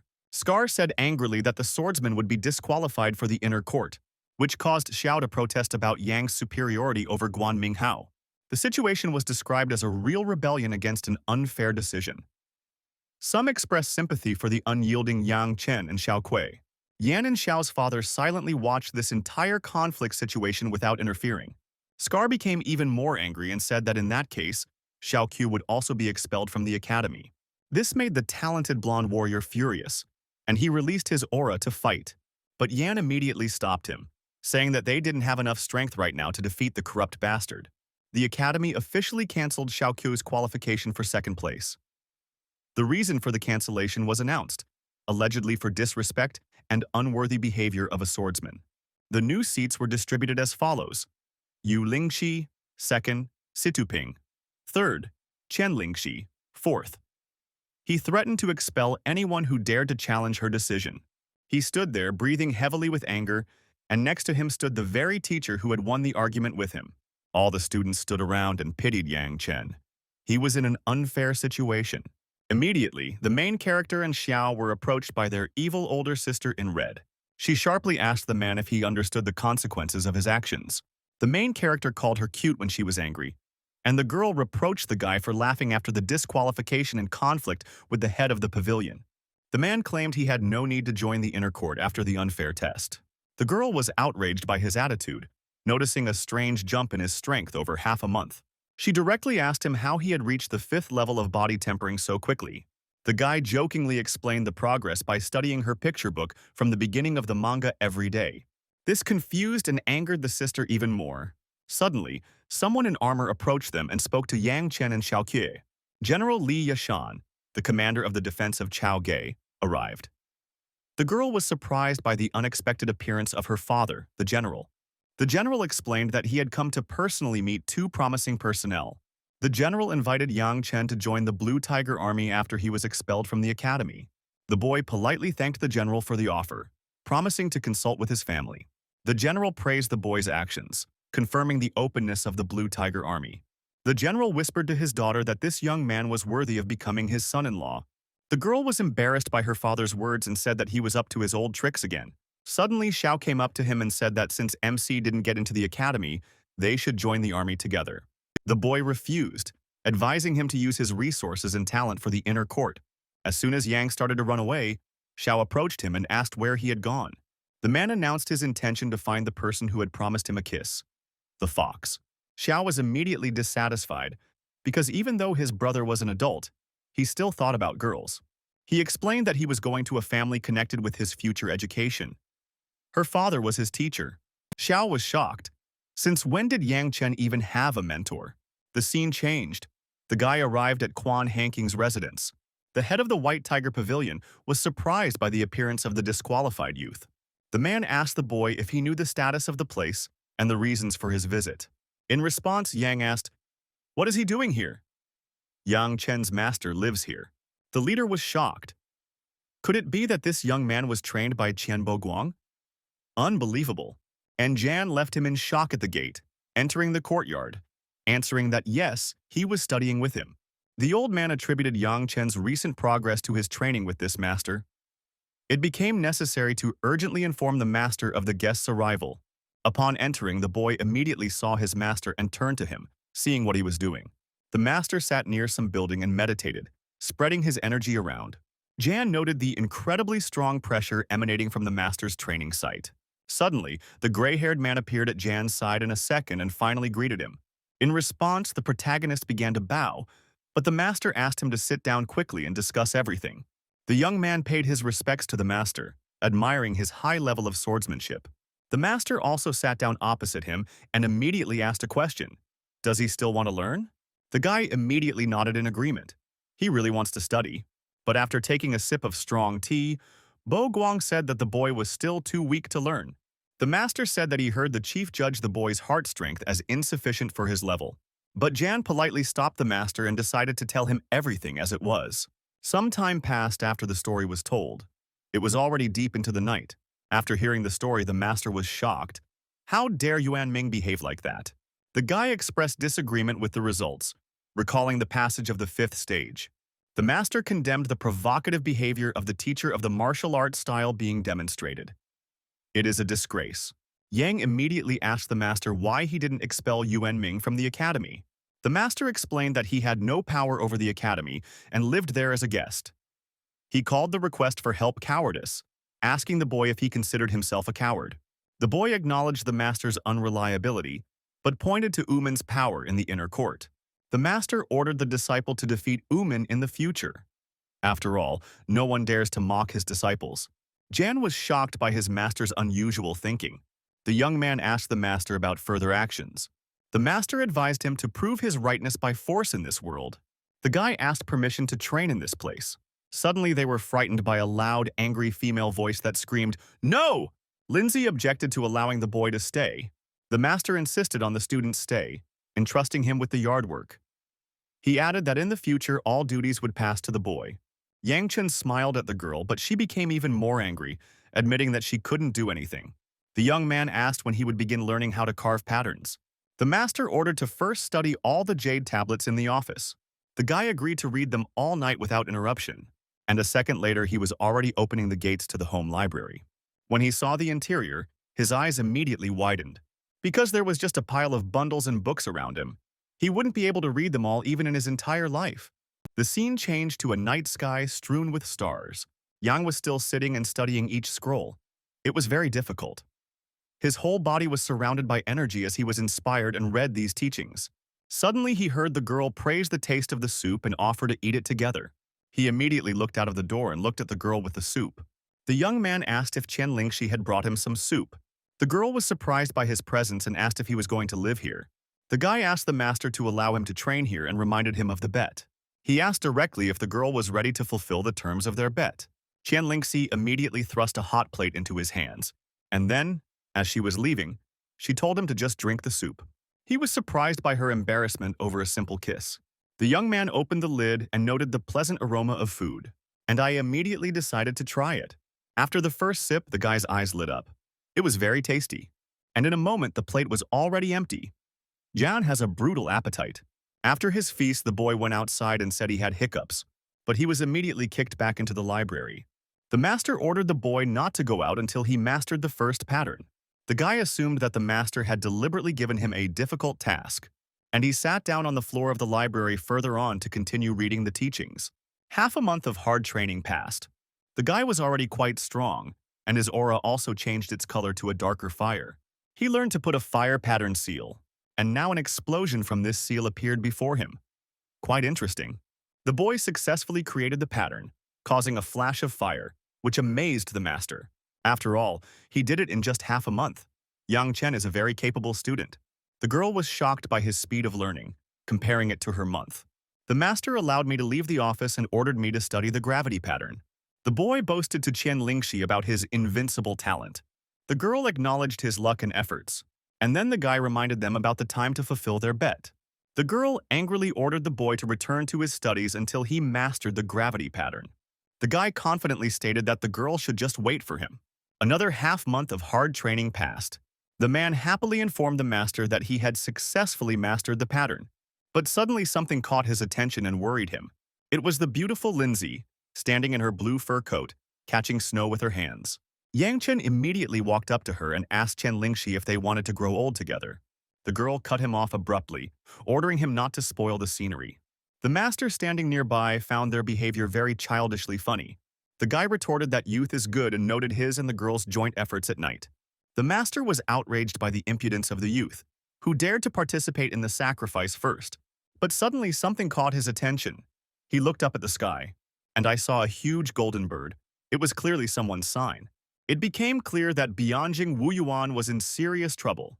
Yang Chen looked up and couldn't understand. What was this? The boy asked the master about the big golden bird Luan and the man on it. He inquired about the purpose of the visit of the guests from Bianjing Wuyuan. The master explained the proximity of the cities and their long tradition of martial arts. They mentioned the tradition of talent tests and gambling disputes between the cities. Yang Chen smiled and said that this was a real test. The master suggested looking at Bianjing's talented students, ordering Yang Chen to accompany Ling Shi. The scene changed. A call went out for the representatives of Kyoji Mukan to welcome the guests. Guan asked his scarred master what it was and pointed to a bird in the sky. Scar recognized the golden bird Bianjing Wuyuan and was surprised by Lu's imminent arrival. An order was given to gather all the newcomers of the inner court. The action took place in the outer courtyard square. Ian walked with Lingxi and made his way through the crowd closer to the bird, pushing everyone around him.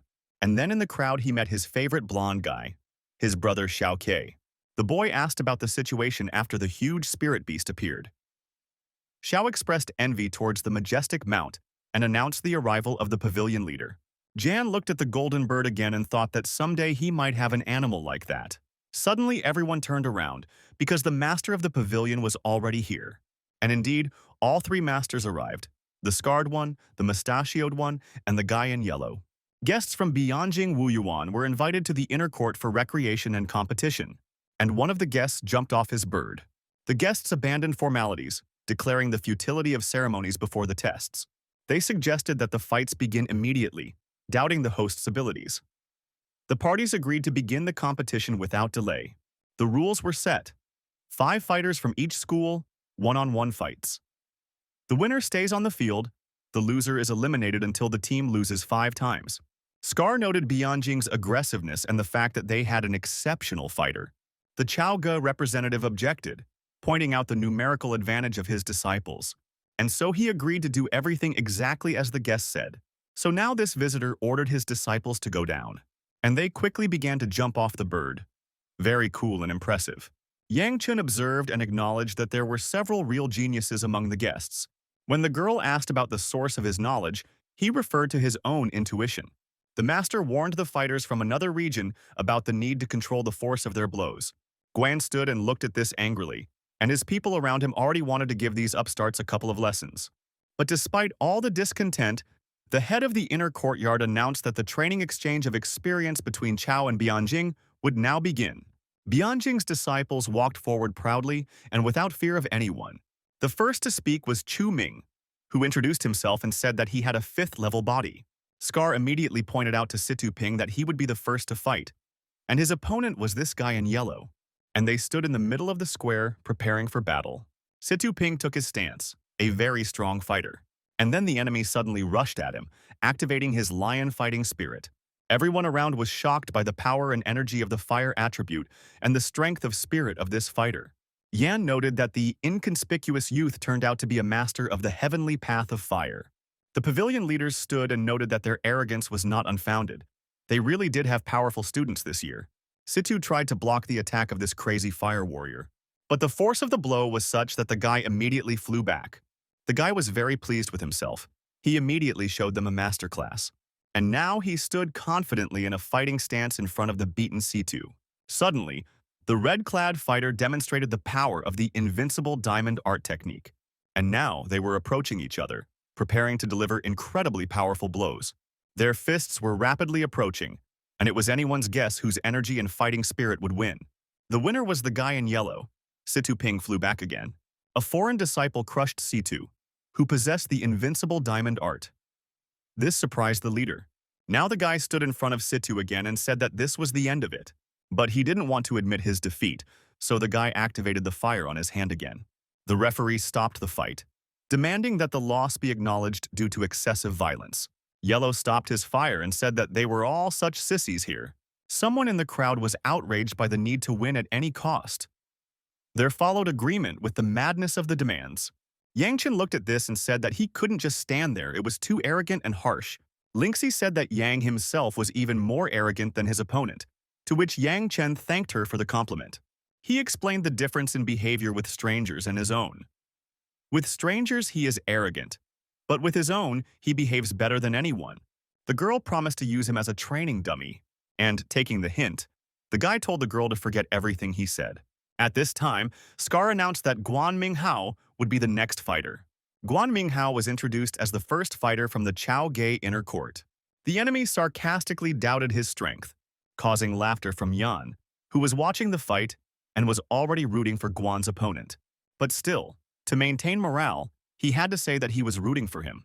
Guan immediately activated his fighting spirit and struck the ground, and he stood in a fighting stance and directed his furious gaze at his opponent, who joyfully summoned his lion's fighting spirit and looked at the enemy with a smile.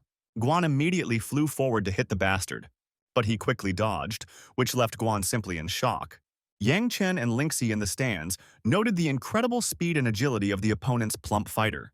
Now Guan stood behind his opponent, who already knew what to do next to win. Guan struck again, but it was to no avail. Each strike was too slow. The guy realized that he had hit not a guy but just air, an illusion. But when he realized this, it was already too late. The guy was standing behind him and waving his fiery fist, and he hit the guy in the back. These are the kind of treacherous students who came to fight ours. But something surprised the guy. Something was wrong. At the place where the blow was, a hole was left in Guan's clothes, through which golden magic armor could be seen. An accusation arose that Guan Minghao was using the forbidden Lingbao internal armor. The scarred man justified himself to everyone for not knowing that his student was wearing something like that. But still, the command was given that forced Guan to leave the battlefield. He was disqualified. The firefighter chuckled and suggested that the remaining 3 fighters from Keoj continue the fight. Everyone else was not thrilled by their opponent's enthusiasm. After Guan Minghao's defeat, doubts arose about Chao Gei's ability to field a new fighter. The firefighter boldly laughed at the fact that everyone here was such weaklings. Scar was outraged by the guests' insolence, reminding them of Xiao Ke's presence. Everyone immediately turned to look at the blonde, who stood with his eyes closed and with his whole appearance expressing his disinterest in this event. Scar nervously announced that Xiao Q was coming out to continue the fight. The swordsman withdrew from the fight, citing serious internal injuries from training. Scar was simply shocked by such a sudden refusal. There was some irony about the White Tiger Pavilion's dependence on the exiled Yang Chen. It was recalled that the decision to fight Xiao Kui rests with the head of his pavilion. Now Scar once again gave the order to Chen Lingxi to take the field in place of the injured fighter, and the girl calmly walked out in her signature outfit with a blue fur coat. Yang Chen shouted after her that she could ask him to help her at any moment. The opponent made an indecent comment about the girl's appearance before the fight. Qian Lingxi was introduced as a 5th-level master of body tempering. A foreign fighter offered the girl to spend the night with him instead of fighting. Someone's angry cry demanded that the impudent man be dealt with. It was Yang Chen. The girl activated her magic, and immediately some kind of seal with a snowflake formed under the guy. He was in shock. The bastard looked at his feet in shock. He couldn't believe that the girl was a master of patterns and ice. The guests were surprised by the presence of a formation master in the Keoj Academy. But after tearing off his leg, the guy contemptuously assessed the level of skill as useless. Qian Lingxi used the fierce cold formation technique. The guy was in shock. He couldn't move and just waited for the blow. The guest insulted her as an idiot for using this technique. Ice was already spreading along the firefighter's leg, and a couple of seconds later the ice covered him completely, up to his head. Qian Lingxi calmly said that it was easy. Wait for the next opponent. The audience admired Sister Lindsay's skill and supported her. The guy asked his brother if he was impressed by his daughter-in-law. The brother recalled that he had previously called her only a backup option. He changed his mind, calling the girl a real daughter-in-law, to which Xiao quipped about unrequited affection. The ice-cold fighter was finally carried away from the battlefield. He was already useless. Someone else was already running to the square. Everyone around was shocked by the sight of this man. This guy had a huge sword on his back, almost like a berserker. Bianjing Wu Yuan's new fighter Chu Pan was introduced. Lindsay immediately waved her magic, and a lot of energy has already been sent into the enemy's face. But suddenly he reached back with his hand and grabbed the hilt of the sword. The next second he took it out and inserted it into the ground, filling it with energy. Lindsay remained unperturbed and continued to infuse her punches with energy. The aura around him changed its color to red, and the enemy activated the technique of the first sword, killing. A moment later, he was already running towards her and was preparing to chop her down. The head of the pavilion saw this and realized that now they could lose again. And the girl simply covered herself with her hands a moment before the inevitable blow from the huge sword. But the opponent stopped and invited the female master to join him, calling it a rare opportunity.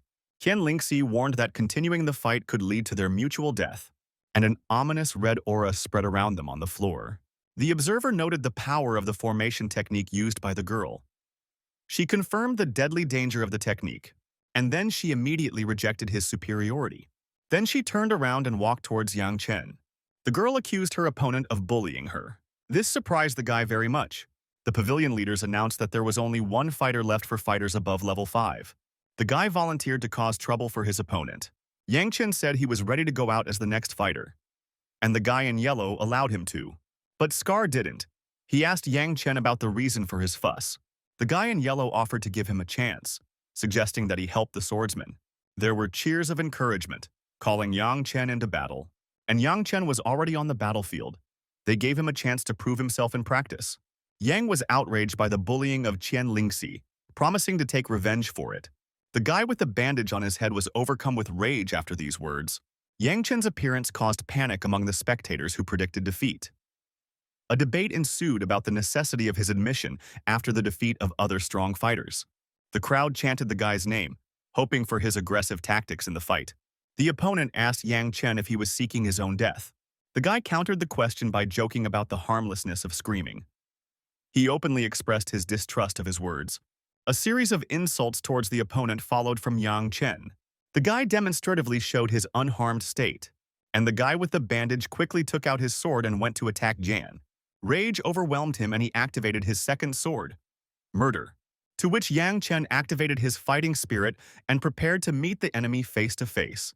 His eyes changed, his aura became even bigger, and strange patterns appeared on his body. He was at the limit of his strength, and the guy immediately hit Yang Chen, so hard that he tore him into 2 pieces. Someone mistakenly reported him dead, but was immediately corrected.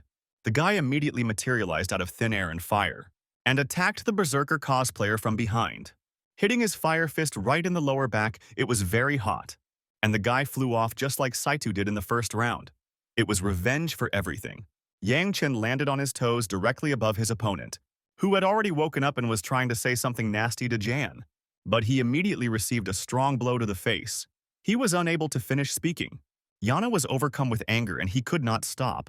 He continued to hit and hit his opponent. Their teacher was shocked. He asked Yang Chen to stop, but Jan said he couldn't. After all, he hadn't heard any cry that his opponent was giving up. But the teacher got angry and said that his student would not be able to say anything. Jan had broken his jaw. Yes, the guy under Jan was clearly well bruised. Yan apologized for misunderstanding the situation with the opponent's jaw injury. Lindsay also laughed at this situation. Observers noted that Yang Chen's actions had gotten out of control, prompting cries of support. Everyone around was shouting his name and supporting the fighter in every possible way. Inspired, Yang Chen asked for his next opponent. Suddenly, Zhang Hong was announced as the next fighter to teach the lesson, and he immediately jumped into the arena, right next to the bewildered Jan. And then he landed hard, sending smoke everywhere. Zhang Hong was introduced as a 6th-level master of body tempering. Jan asked in surprise that there was another such strong fighter in the academy. The opposing teacher accused Yang Chen of being unbearably arrogant. Someone expressed admiration for Yang Chen's insane courage. Zhang Hong recognized the boy's strength, worthy of his serious attitude. The question arose about the nature of the enemy's abilities. Many have speculated that he is the second master of the heavenly path. There was a suggestion that he had awakened his martial formation soul. Xiao asked again about the meaning of the term martial formation soul. They explained that his soul came with a forbidden formation, a special powerful variety.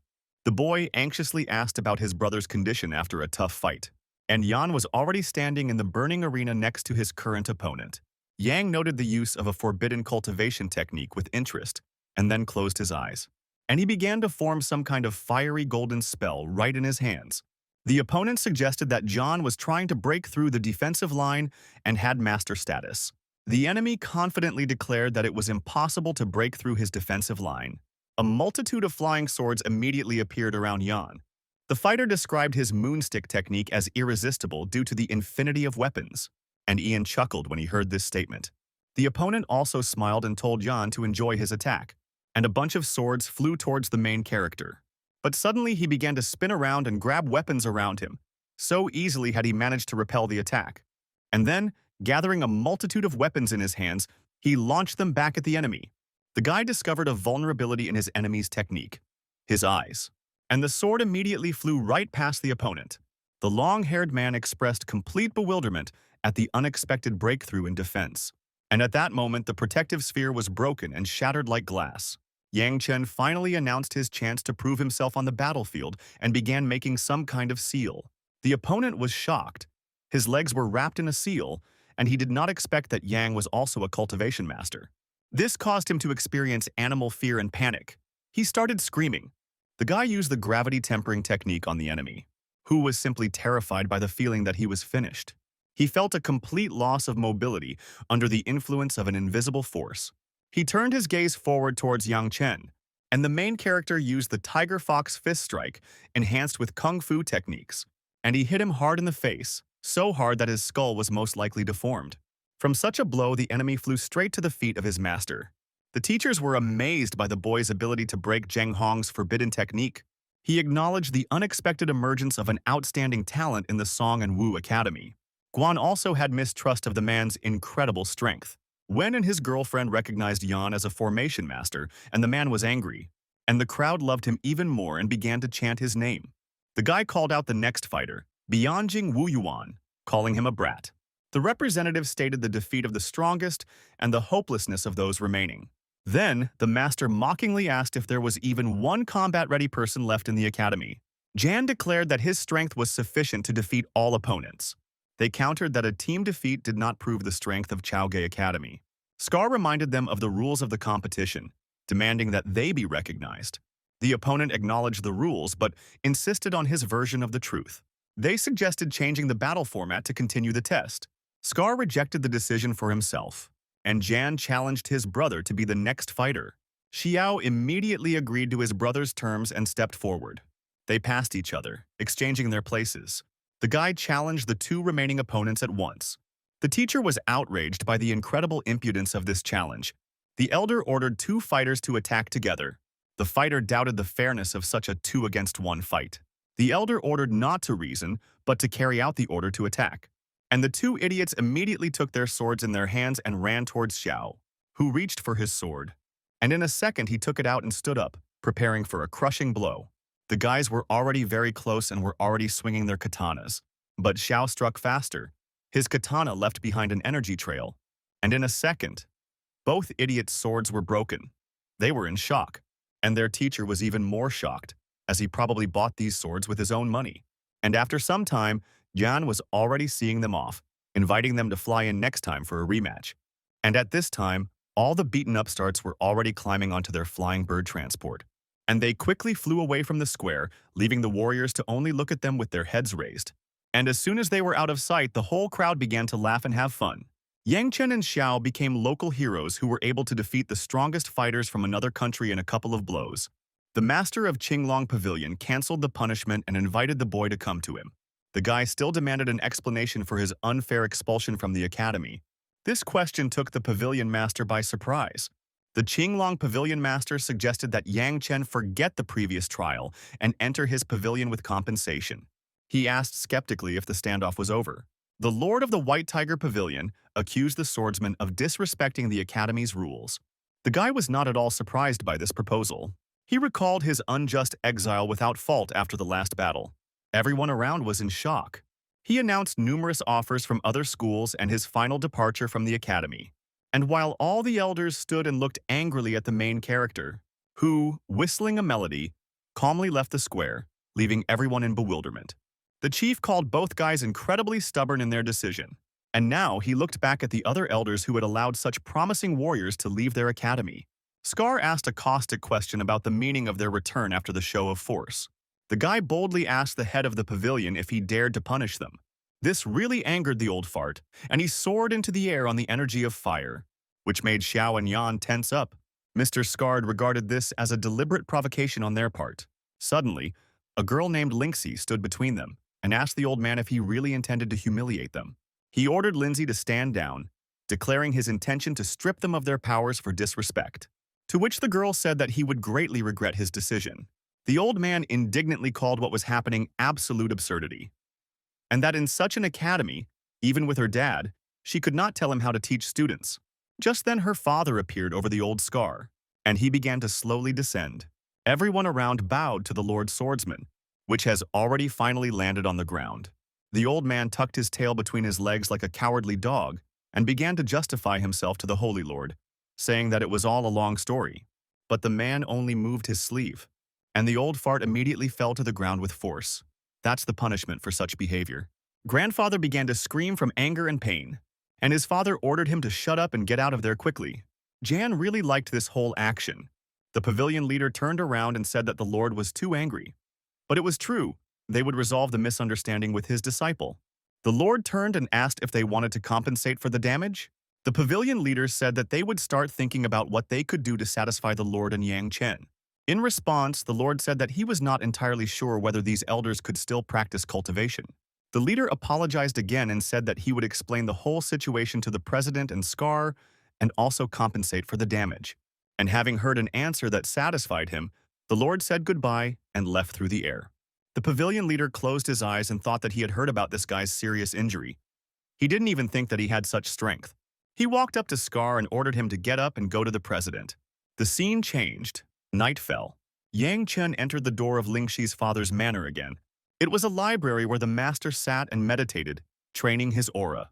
Jan greeted the master and asked him to teach him how to cultivate the simplest volts. And then the master opened one eye and asked, "Does the guy really want to learn a couple of fighting techniques?" Yang Chen was inspired and quickly agreed to this proposal. The man said that he would not teach him martial arts until he reached the true martial realm. Jan turned away and quietly said that his master was too greedy. For this, the master hit him right on the head. He will talk less. He explained, "The kingdom of hardening the body is needed to strengthen the body and martial arts. Therefore, it is too early for Yan. He cannot jump above his head." He turned around and said that he wanted to teach him cultivation techniques earlier, but Yang's own techniques were too unusual and effective. He was talking about the Heavenly Sutra. The master said that the most important thing is cultivation techniques, and fighting and martial arts techniques will appear on their own over time. Yang Cheng bowed to his teacher and said that he would take his advice into consideration.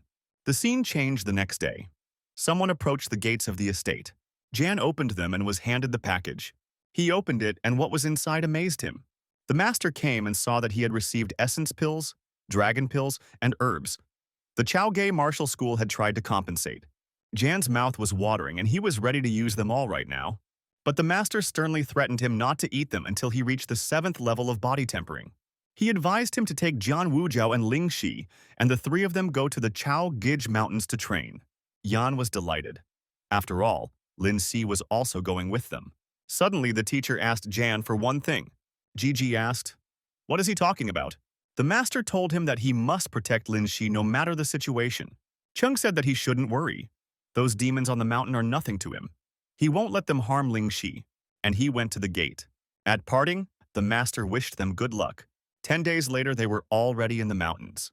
Ling Si walked behind and said that the guys were simply abnormal. They had reached the 7th and 8th levels of tempering in 10 days. Then Yan asked, hadn't she herself reached the 8th level? She said yes, that's right, but she spent a lot more time on it. But the main character started jumping around the fox and said that they would not let her be harmed, but would protect her. But she suddenly stepped forward and said that she did not need protection. Suddenly the guy noticed something, and he quickly ran forward. Ahead he found the flower of 3 lives and called everyone nearby to look at it. The sister came closer and was surprised. Where did the legendary flower of 3 lives come from? And Xiao didn't even know what kind of flower this was. She explained that according to legend, the Dragon Empress was not a human, but the daughter of heavenly demons. She died in an accident at the hands of an enemy from the race of gods. The Dragon Emperor managed to take revenge by killing the Divine Emperor. He received many wounds, but revenge did not return his beloved to him. Heartbroken, he used his power to collect all the flowers of the three lives and planted them in a secret place to bury the Empress. It was her favorite flower. Lin said that these flowers were later associated with beautiful, unwavering love and fidelity. Jan came up behind them and said that it was fate. They should have made a vow of love to each other in front of these flowers. This made her very confused. Suddenly, he pounced on her and threw her to the ground. Xiao didn't understand anything, but Jan quickly pulled him down. Lin Si asked, "What is he doing?" He told her to be quiet because someone was walking nearby. The protagonist continued to watch from the bushes. They heard doubts about the presence of artifacts in such an inconspicuous place. The news seemed wrong. Li Junming and Wang Hongwei decided to check out the ruins without making any unnecessary complaints.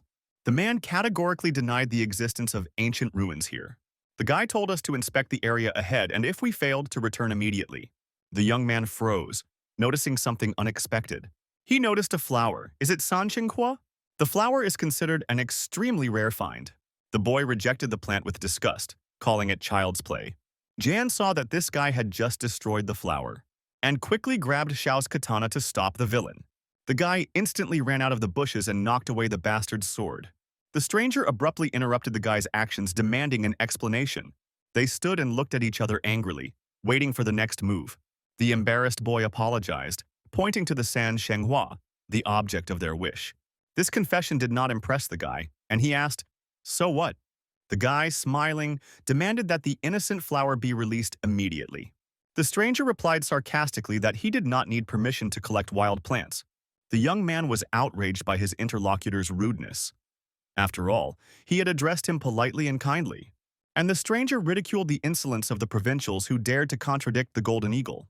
And a moment later, he immediately attacked Jan, who barely managed to repel this attack. Why did he attack at all?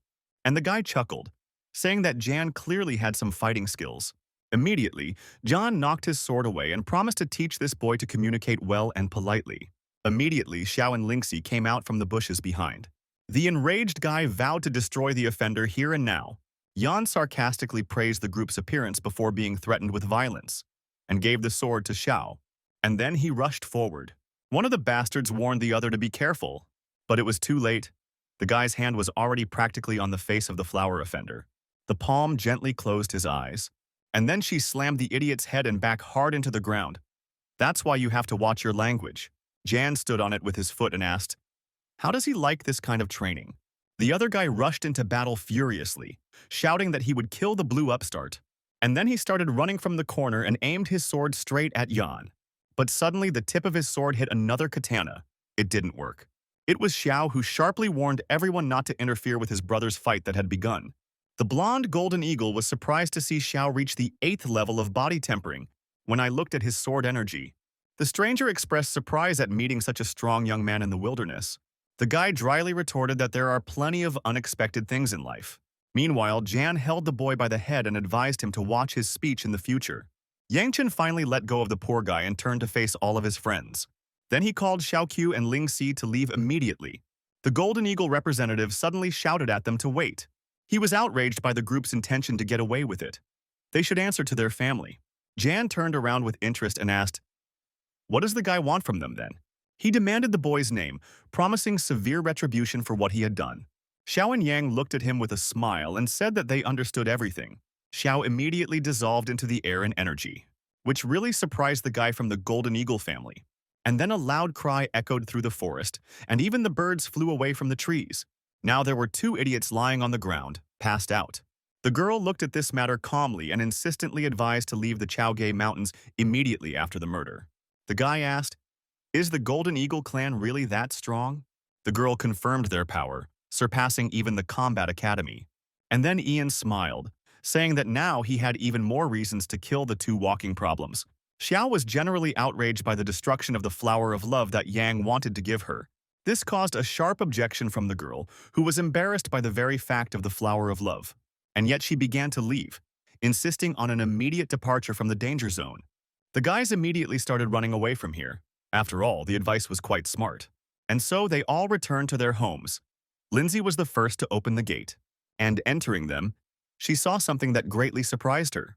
There was a figure in a white cloak and hat standing in the yard. What a surprise!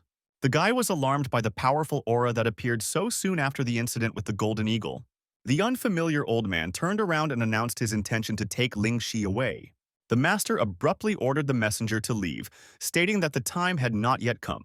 The old man insisted, pointing out that the deadline was approaching and wanting to evaluate the girl's progress. He acknowledged the outstanding talent of Ling Shi, who had reached the 7th level of body tempering.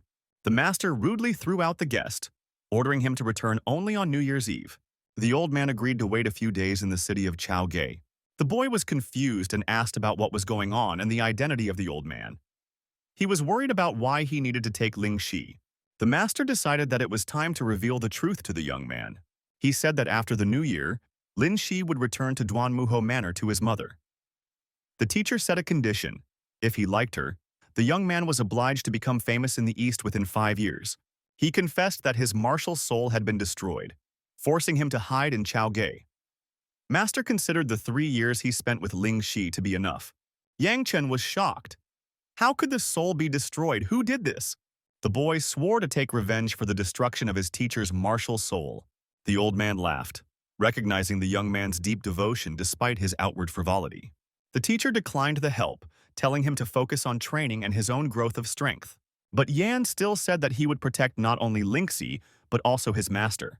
The master expressed faith in the student, but warned him about the vastness and danger of the world. He noted the youth's current lack of strength, prompting him to make a resolute promise to become stronger. And Jan ran to fulfill his promise. While the master was leaving, oh, these kids. When he reached the chess table, he saw Lindsay there. The man reminded her of the eternal contract with San Shenghua, which guaranteed the girl's protection from others. The girl barely looked at him, calling him shameless. The young man handed over the dried San Shenghua as a pledge of their agreement for the time of separation. And then he quickly ran away, leaving the girl with an envelope. Holding him in her hands, the girl looked after him warmly. And then, embarrassed, she turned her gaze to the envelope itself. The old man persuaded the girl to accept the flower, hinting at a possible future meeting. The girl convinced her father that the boy's words were empty bravado. Her father objected, sensing the sincerity and seriousness of each of the young man's promises. The girl, in doubt, asked whether the guy had deceived his father himself. The father confidently stated that he had a good idea of the boy's character, inviting him to stay after they left. The daughter objected sharply, declaring her unwillingness to leave. She fervently assured her father of her safety and the impossibility of reneging on the agreement. The man recalled his mother's loneliness, blaming himself for his helplessness. The daughter called her father the strongest in her world, but he modestly pointed out the existence of better ones than her father. The conversation was interrupted by his unexpected question about her feelings. The girl was indignant because the young man was very rude, denying any feelings for him. The father gently caught his daughter in self-deception, noting Yang Chen's talent and rare spirit. The girl immediately became very embarrassed and threw the envelope away. Father immediately picked up the envelope. He wished his daughter to follow her heart, like her parent. The worry about his mother's loneliness and his own guilt resounded again. The daughter asked incredulously if the guy was really that good. The events moved to the city of Kyoji. That big golden bird is flying again, and all the same people are on it. The young man doubted the existence of the ruins. Amazed by the modest size of Chaogay, Xiaoke identified the townspeople as members of the Golden Eagle clan. The group was alarmed. Were there enemies looking for them? The guy calmed his companion down, suggesting that they return home and watch. The scene changed. They were finally at Yang's house. Yang Chen and Xiao were happy. They were finally home. They walked forward, humming a cheerful melody under their breath. Suddenly, the door in front of them opened and a huge man flew out, pushing the main characters. It was the father who asked, "Why did those two bastards come back?" The sons mockingly asked about their father's blue nose after returning from the academy. The mother abruptly stopped Yang Zhengye from taking any further action. The father told his sons to go to their grandfather, putting the conversation aside. And he ran away from the angry mother. The brothers watched their father leave, and then someone's hand appeared from the passage. Ling Kui, Yang Chen's mother, emerged from the door, clenching her teeth tightly. She was very angry, and Jan tried to calm her down at least a little. She immediately calmed down and rejoiced at the return of her sons, and expressed deep concern for her other son. The sons asked if their father had made their mother angry again. What had he done? Mom replied sheepishly that everything was basically fine. Then she mentioned the rumor about Yan's expulsion. He asked if Yuan Ming was to blame for her son's problems. Yang Chen reassured his mother by informing her that the issue had been resolved. The mother's anxious question was cut off mid-sentence. She asked Xiao again if the situation had really been resolved. Xiaoqiu confirmed the decision and the generous compensation to the academy. The younger sister happily welcomed her brother back. Yang Mengyu introduced herself as Yang Chen's younger cousin. The guy asked with a smile if his sister was bored. The girl asked for new books, but was sharply refused by the mother behind her. The girl almost burst into tears and began to ask, "Will her brother go with her?" The young man gently declined, citing business but promised to walk later. The sister admiringly called her brother the best. Yang Jian, the head of the family, appeared with a serious expression. The grandchildren greeted their grandfather in unison. The old man succinctly told Yang Chen to follow him, and they both entered the courtyard. Already sitting inside, the grandfather noted the progress of the young people at the academy. The grandfather warned his grandson about the dangers of arrogance, allowing only healthy ambitions. The old man predicted changes after the holidays, calling for diligence and perseverance. The young man vowed to remember his grandfather's instructions, addressing him with respect. A look of alarm flashed across the old man's face at the mention of the demon lord's heavenly art. Grandfather warned that the pain would increase as strength grew, forbidding immersion into the abyss. The strictest prohibition was issued. For 3 years, one cannot manifest the fighting soul, even under threat of death. The boy confirmed his understanding of all the warnings by nodding to his grandfather. Some time passed and night fell. Everyone was sitting at the family table full of food. The woman looked sternly at her husband. Apparently, the conflict was not resolved.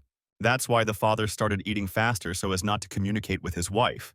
The family celebrated Chen Er and Xiao Xu's breakthrough to the 8th level of body tempering. And they all went crazy. A sudden knock on the door made the mother instruct her son to check on the guest. And Jan approached the door, where someone was ringing. And there behind the door stood Lindsay, dressed in luxurious and beautiful clothes. What a meeting! He was simply shocked when he saw her in front of him. Ling Si playfully rebuked the boy, who seemed to not recognize her. The young man joked about her melancholy despite the short 3-day separation. The girl explained her spontaneous visit as a desire to see Keoj before leaving. The guy offered to show us the festive city, noting the beauty of the New Year's lights. Lin Shi simply admitted that she hadn't eaten dinner yet. The young man immediately invited her to meet the family. She agreed, but asked him to be serious. And so they came up and opened the doors to the kitchen, where Jan's whole family was eating. Everyone was shocked when they saw the guy with the girl. The younger sister greeted the guest with admiration, calling her a beauty, and she patted her on the head, calling her a little beauty too. Yang Chen's mother cordially invited her son's friend to the table. Mom asked him to introduce the guest because he had never even talked about her before. And the son called her his older sister at school. Lin Shi politely greeted the boy's mother before they ate together. The father asked with a sly look whether the guest was really just a classmate. But his mother immediately reassured him, so hard that my father even shuddered. This made Lindsay laugh. The family invited Lin Shi to join them for a drink. Everyone greeted the guest loudly, calling her name cordially. The scene changed to a night view of the city, with lanterns being launched all around. And Yan and Lingxi were walking along some beautiful alley full of plants. Suddenly, the guy noticed something serious ahead, and he quickly rushed there, leaving the girl behind in confusion. The guy showed the girl an unfamiliar tree, asking what it looked like. Lingxi hesitantly guessed that it was the gufeng tree. The young man asked her if she knew the meaning of this plant, but Lindsay didn't know and asked him to explain it to her. He explained that the leaves and the core of gufeng are inseparable, and prayers under it heal the melancholy of being without love. The girl was touched by these words, and Jan immediately took her hands.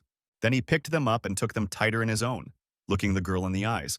And then he approached her, and the girl reciprocated. And finally, their long-awaited kiss happened. They stood under the tree for a long time and kissed each other. Then, when they finished, the girl cringed and turned away. But Jan took her hands again and vowed to definitely find the girl in the future. The girl nodded in agreement and embarrassedly. In the moonlight under Gufeng, he proposed to perform an important ritual. Ling Shi asked again what exactly the matter was about. The guy clarified. A secret wedding ceremony before heaven and earth.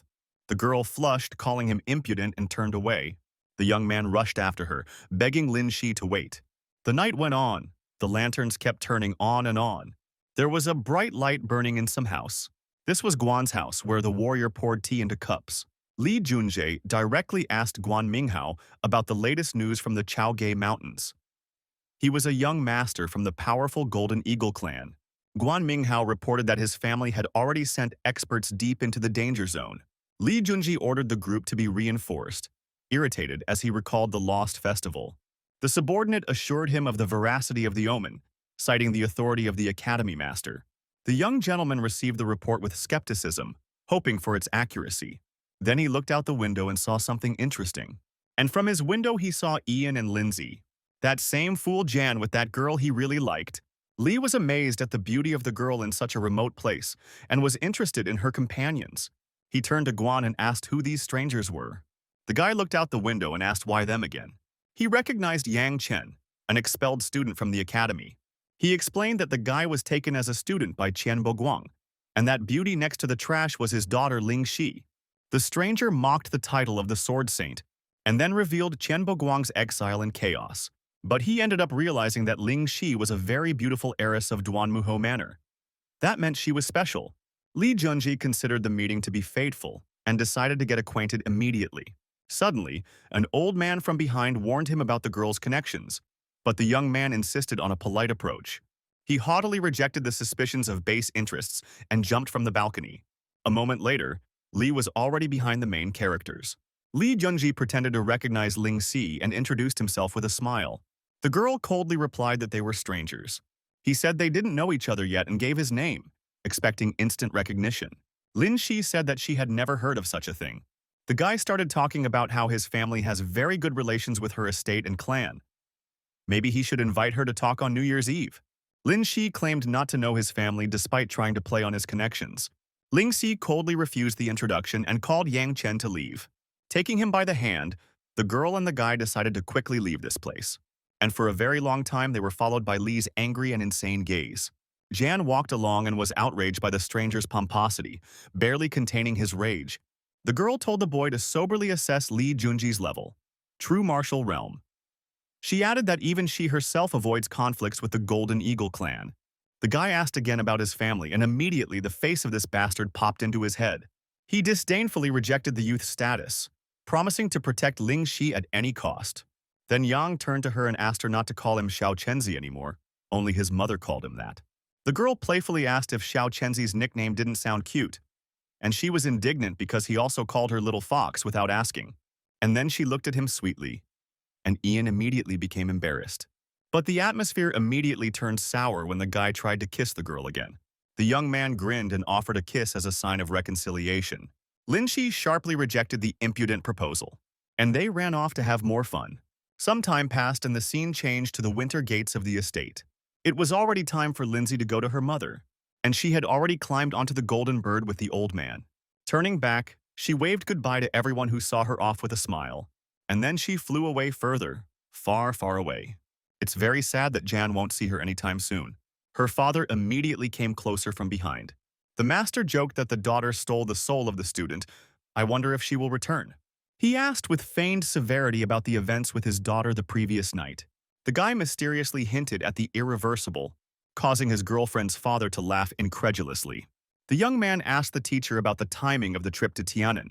Qian Boguang was surprised by this proposal and idea, and the student muttered about returning to the roots. The master gently replied that it was too early for that, and then he left, leaving the main character alone with his thoughts. Yang Chen looked at the sky and vowed to catch up with Ling Shi and Tiannan very soon. The scene changed. One day had passed since Lindsay's departure. The boy studied the manuscripts in the courtyard while the master sat and drank tea on the table. Suddenly the ground beneath his feet began to shake, and Jan could barely stand while the master continued to sit calmly.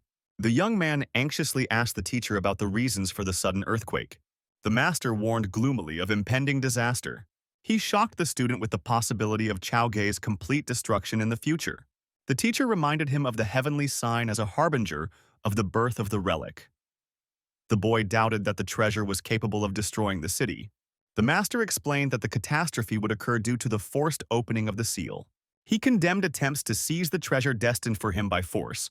Jan wondered, could the Golden Eagle family be behind all this? Suddenly, Xiaoque burst in and insisted on returning home immediately due to the disturbing events. The young man objected. His grandfather had foreseen this and ordered him to stay at the academy. The teacher confessed to a secret foray into the mountains, where he discovered a sealed relic. He warned about a monstrous beast guarding the treasure. This scared the main character. The master linked the earthquake with the awakening of the monster guardians, angered by the treasure hunters. The youth blamed the Golden Eagle clan, recalling their clash in the Chaoji Mountains. The teacher was outraged by the disregard for the lives of civilians for greedy purposes. He called his disciples with him and told them to go into the city and see what these bastards wanted to do. The scene switched to the city at the same time. General Li Huashan directly blamed the guests from the Golden Eagle family for causing the disaster. Everyone sat at the table and simply drank tea with a smile, without responding to the accusations. The old man in the bandage falsely shifted the blame onto the lone monsters attacking the city. The general exposed the Guan family's complicity, calling them traitors.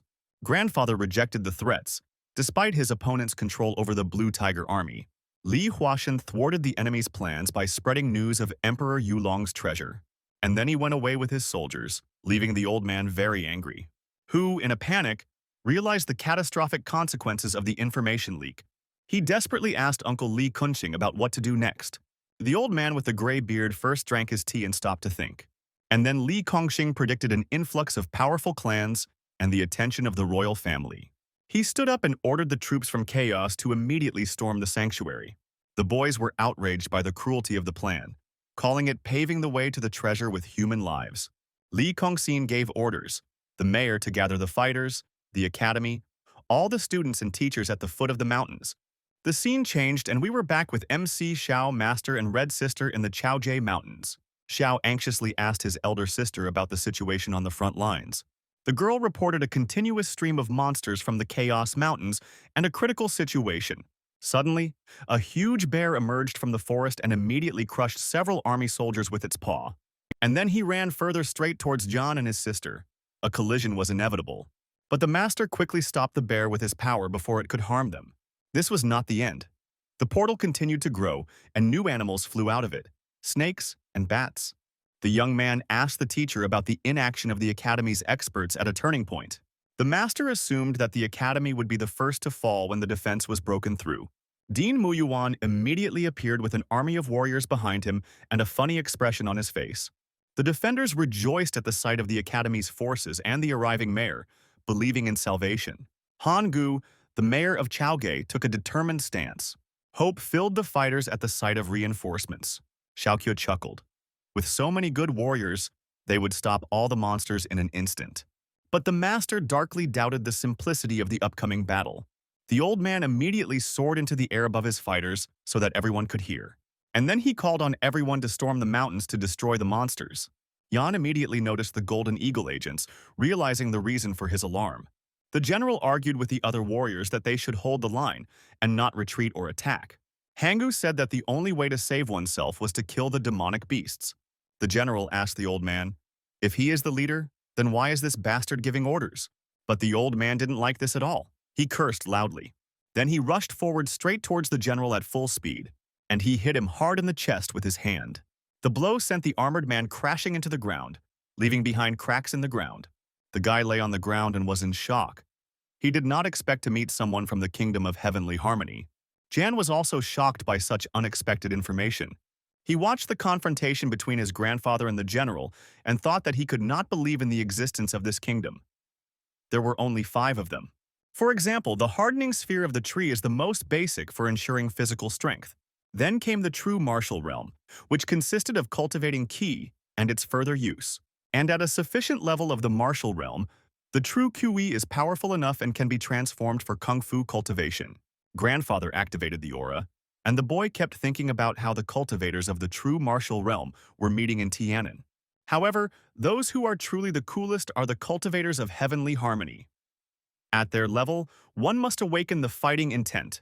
Yang went on to talk about the pinnacle of the realm of heavenly harmony, the realm of immortality, which only the Emperor of the East had attained. Meanwhile, the grandfather was already shouting at the top of his lungs. He ordered everyone to go to the mountains and kill the demons. The saboteurs would be killed on the spot. The bald dean asked if he could lead the students and take them to the academy while the 4 masters and instructors would accompany the old man to the mountains. The old man smiled at Ding Yuan and thanked him for his support. And then he turned to the general again, deciding what to do with him. The general stood and looked menacingly at the old fart he hated. But, having calmed down, he said that half of the green tigers would go to the mountains, and the other half would remain in the city and protect it. The old man praised him. He said that he had made an excellent decision. The father turned to his daughter and said that she would be the one to lead the tigers in the city. The girl was very worried. The old man raised his hand with a grin and threateningly ordered everyone to attack and kill the monsters. Guan walked and looked with a grin at Yan, who was standing calmly with his master. The bastard then turned to Li and asked him to take Yang Chen with him to the mountains. Li didn't even understand who it was or what he looked like. And then, looking in their direction, he immediately remembered that New Year's Eve evening and grinned maliciously. But the master asked them not to involve his student and himself in their vile, dirty deeds. Li addressed the master politely. After all, the master probably wanted to send his student to the mountains, where he could gain experience. And here it was unclear what they would do with him. The master got angry and asked, "Is this bastard really threatening him?" But Yan asked the master to calm down, because it was really an important experience to be in a battle with monsters in the mountains. The master also thought about it. It was indeed a good experience, and it was impossible for the Golden Eagle clan to receive a wonderful treasure. And a second later the master agreed. After all, he wanted to see how the Golden Eagle's family would take the treasure. The scene switched and the old man was again commanding the general. His army was the first to go up the mountain. This angered the general because exposing the best fighters to death is very risky, and this heavy look confused the old man. And yet the general obeyed and moved forward, calling his men to follow him. And after them came the main character, the master and two bastards from the Golden Eagle. There inside, a huge demon boar was already raging, throwing people around. Many could no longer fight. The monster was too strong. But finally the boar fell dead. Although there were a lot of dead soldiers left around, Jan looked at this and said that at this rate they wouldn't have enough people to get to the treasure. The master said that this is to take into account weak people who go with the flow. Therefore, he should always work on his cultivation. After some time, night fell, and the whole detachment made a long halt in order to rest before tomorrow's slaughter. The general yelled at Li, saying that they had lost a lot of fighters and would not be able to take on everything in the next battles. Li immediately thought that leading them all to their deaths was a very bad idea. But he smiled, turned to Yang Chen, and an idea appeared in his head. Ali turned to the general again and said that tomorrow they would be the second echelon, and the first would be the allied forces of Yang Chen and the academy. Early in the morning of the next day, they were already moving forward, and as Yang Chen, the master and other students of the academy said, were in front. Suddenly, Yang Chen noticed something and pointed forward. The teacher had to look at it. In front of them was a huge stone stele that shimmered with all the colors of the rainbow and sparkled in the sun. Li Junji was overjoyed to discover the long-awaited treasure at the giant wall. He suggested that the wall concealed the legacy of Emperor Yulong. The youth dreamed of conquering heavenly harmony and the purple palace with the relic. He dreamed of immortal glory for the Golden Eagle clan, shaking the continents. While Yang Chen was looking at the treasure with admiration, the master noticed something terrible. Horror gripped him at the sight of the tracks of a living demon unicorn. Li Junji confidently pointed out the wall to his uncle as the source of the treasure. Li Kungsing warned of the unpredictable dangers of forcibly activating the relic. The nephew agreed to find a test subject for reconnaissance near the wall. He chose Yang Chen after sarcastically noticing his serenity during the campaign, and he approached him with a proposal to check what was there at the bottom of the giant wall. The master covered his student and cautiously asked again about the essence of the assignment. Li Kongxing arrogantly threatened Qian Boguang, reminding him of his status. The teacher asserted his right to decide the fate of the student by issuing a challenge. The opponent sarcastically reminded Qian Boguang of his loss of former strength. It seemed that the two masters were about to collide in a fierce battle of auras, but the young man volunteered to go to the wall, calming the teacher. The master called him stupid. He can't go there, and Xiaoqie, in horror, rejected his presumptuous decision. Yang instructed Xiaoqie to deliver a final message to his grandfather, saying goodbye as a grandson in the next life. And then he winked at him in a conspiratorial manner. She was shocked. He didn't understand what his brother meant now. The master shouted desperately, trying to stop Yang Chen. The young man reassured the teacher, asking him to trust his decision. And he jumped down, while the master mockingly asked what kind of dope had taken hold of the guy. They looked into the abyss, and as Yang Chen quickly descends into her, Li was glad that there was no danger after Yang landed. Suddenly, some kind of monster began to emerge from the earth and stone. It was a huge black and red dragon monster, very scary. Yang Chen was very afraid of this huge creature. The dragon immediately looked at everyone around him. all the people who had come to this mountain to find the treasure. His aura caused some weak warriors to immediately fall dead. The Killing Guardian broke his sleep in rage, vowing to destroy everyone. Jan was simply shocked by this turn of events, and the monster immediately emitted a powerful beam of red energy straight at Yang Chen. And after that, he took out his long tongue and stuck it out towards the main character. One of the warriors screamed in horror as he saw the monster swallow Yang Chen alive. Xiao and Master were also shocked by this turn of events. Tianbo Guang demanded that the Golden Eagle clan return the disciple. The master tensed up, and then his true motives in his relationship with his student began to surface in his memory. He revealed the secret. Their meeting was not accidental, and the guy is a genius of the heavenly Tao. The teacher confessed to the deliberate choice of the student and the hopes placed in him. Despair overcame him at the thought of losing all hopes. Suddenly, the glow of the battle soul and the blades of the sword plan appeared. The old man nearby was in shock. He asked skeptically if the master was trying to commit suicide. And the master immediately opened his eyes, full of energy. And he sent his blow to the bastard Li, who persuaded Yan to go down there to the terrible monster. He tried to run away, but there was no escape from such a powerful attack from an energy sword. And as a result, the body of the bastard from the Golden Eagle family was pierced. And the old man managed to activate the shield and aura and protect himself from the blow of the energy blades. And in order to survive, he had to also activate the aura wave and throw all the blades away. The old man was in shock. After all, even after that serious injury, the master showed such a powerful force that it was impossible to resist. At this time, Xiao jumped down, and he turned his attention to some changes in the dragon's behavior. And suddenly, with his sensory abilities, he caught some part of the soul and aura. It was at this moment that Xiao realized that his brother Yang was still alive. At this time, Yan was standing near some waterfall. Gigi was shocked. What kind of place is this? Where did he end up? And then suddenly a voice addressed him. It called him baby and greeted him again. And the guy immediately remembered this voice. It was because of this voice that he agreed to come here, and now he was swallowed alive. Suddenly, his Spider-Man sense kicked in and he turned towards the forest. It turned out it was just a bug. Ian was shocked. How did he sense it? Had his divine sense really developed that much? Suddenly, a spark appeared and turned to the little protagonist.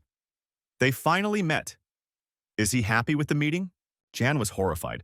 They shouted towards the ball and asked, "Who is it?" And the creature interrupted him, saying that this was his sea of consciousness. Gigi was shocked and irritated. The sea of consciousness turned out to be too spacious. The golden ball told Jan that he should not be afraid because the great devourer is not afraid of anyone. The guy heard this and didn't understand. What does devourer mean? The creature was confused. He shouldn't have spoken about the devourers ahead of time. He quickly corrected himself and asked how the Yang family was doing. The main character didn't understand. Who is this, and how does he know that he is from the Yang family? The ball told him to give it up. There were none left anyway. It asked, "Does the guy like swords?" Jan said uncertainly that yes, he liked them. And then the golden ball was delighted and said that it could give him some kind of gift. This surprised Jan even more. What kind of gift was this? Suddenly they were transported to the real world and a huge dragon woke up Ian, saying that he would need to pay tribute after success. And Jan finally woke up. He looked at the huge black and red dragon and was surprised that it had been communicating with him all this time. Then the guy turned around and saw the beaten master, and he ran towards them. Xiao cried out and tears came to his eyes. He finally met his brother. As soon as Jan ran up to the master, he asked, "Who did this to him?" The old man replied that everything was fine. After all, he wasn't even dead yet. The guy was angry. All this was done by the Golden Eagles. He turned to the elder beast and asked him to find and kill all these people with golden eagles on their clothes. And then this Godzilla took off into the air. Xiao and Master were shocked that he obeyed his order. The old man stood up and said that since the great beast had taken a liking to Yan, he had a chance to receive a wonderful inheritance. The guy said he would try to find out more about it. Half an hour later, Godzilla returned and landed with a thud.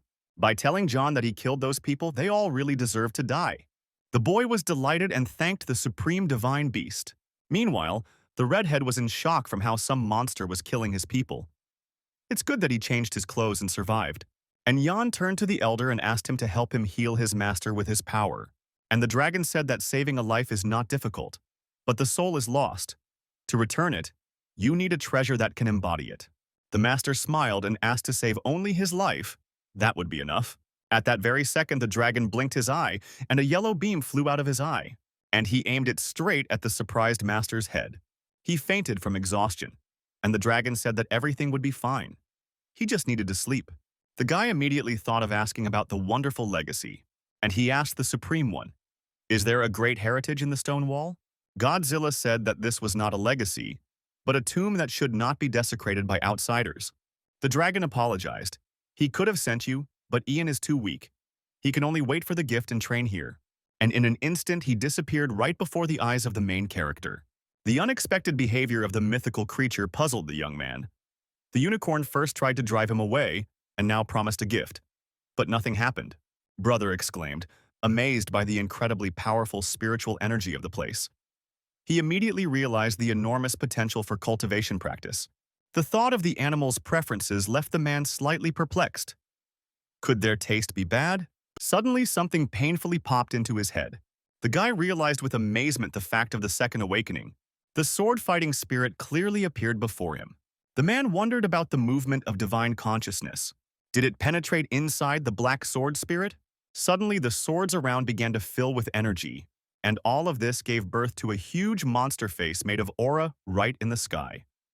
Shingo loudly announced himself as the 9,999th bearer of the sword-eating spirit. He told of traveling through worlds and destroying many swordsmen. Only 33 bearers had the right to bury the sword. Due to the talent of the thrust, they absorbed 13 heavenly swords, but only comprehended the 9th. The regret of what was not achieved was left to the future, the 10,000th generation of God's swordsmen. They were to master the 13 sky-devouring swords. The youth was surprised to read the name of the spirit, Sword-Devouring Fighting Spirit. The information shocked him. The boy knew about the 8th place spirit among the 10 ancient supreme martial souls. It seemed incredible. The martial spirits were divided into levels: heavenly, earthly, innermost, yellow. There were also 10 supreme ancient souls, each of exceptional strength. The man tried to comprehend the recent message. It spoke of the 10,000th heir as a true master, a swordsman god. The terrifying power of the sword-devouring spirit was burial. Worthy Taoist swordsmen were swallowed by the spirit and buried in the sword world. Since ancient times, countless masters have been buried in the sword world. Their characteristics have become available to the owner of the devouring spirit. The ability to use the buried souls of swords depended on the strength of the owner's divine consciousness. He had to extract them from the sword mound himself. Yang Chen eagerly decided to check what kind of sword spirit he would get, and suddenly the sword activated, and Jan's consciousness returned to the real world. He saw in his mind a sword with a drawing of that sword from the world of the buried, and then the guy was overcome with complete euphoria. The master looked at all this in shock. His student seemed to be drunk. The master asked the young man sharply what benefit he had received. The boy only smiled mysteriously in response. The fact that Jan said he wouldn't tell him spoiled the master's mood a little. The younger brother was sincerely happy for his teacher, expressing happiness. The master demanded an explanation. Yang Chen proudly stated that the reason was such an outstanding disciple, or rather, son-in-law. The younger brother quietly noted his older brother's increased shamelessness. Master categorically rejected any plans regarding Yang Chen and Lingxi. The boy begged the teacher to show kindness in the current situation. The teacher sarcastically asked the young man if he was even familiar with the concept of kindness. Yang Chen admitted his ignorance and asked the master to teach him. The master got tired of this and killed everyone, saying that he was extremely hungry. The master reassured everyone by calling the territory the domain of the Emperor of Sword Zhenwu. Then Yang ordered Xiaoqiu to get food, and the Xiao listened to the order, turned around, and went hunting. About a month passed, and John sat by the stone and continued to train his new ability. The younger brother admired Yang Chen's achievement of almost reaching the peak of the true martial world.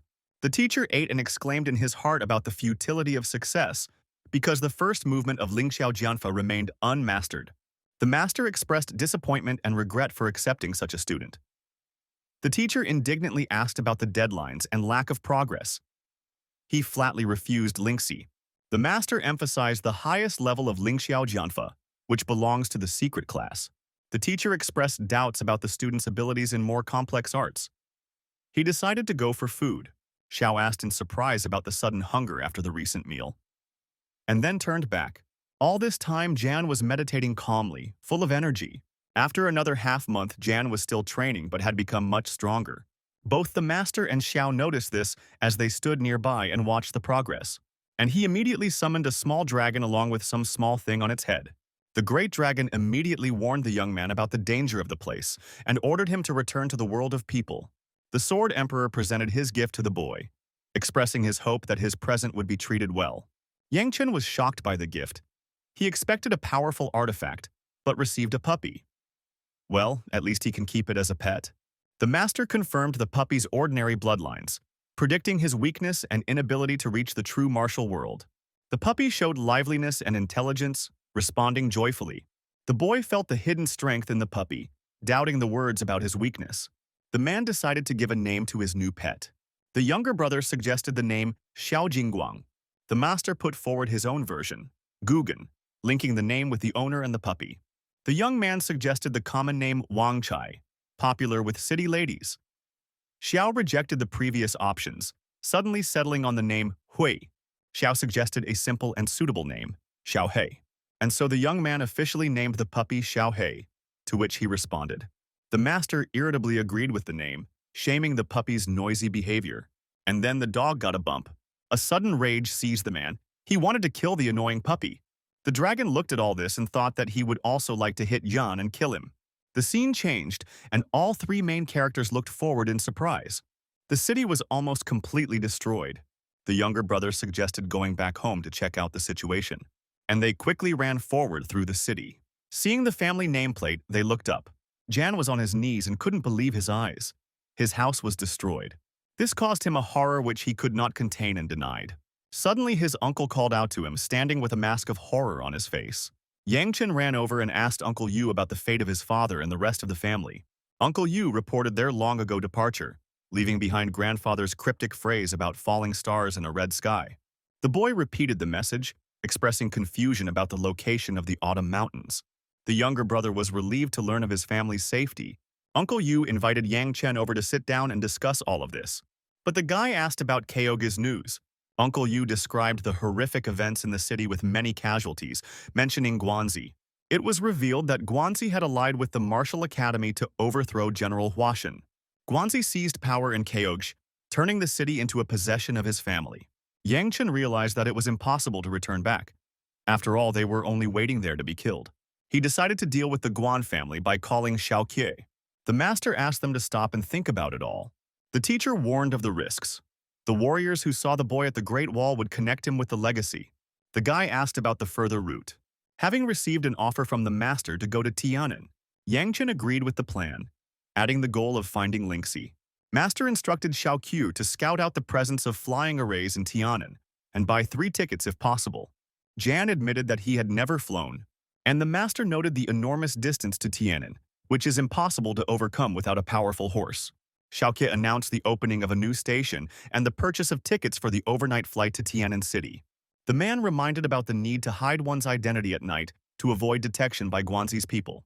Night fell, and the booth from which people were sent out was visible.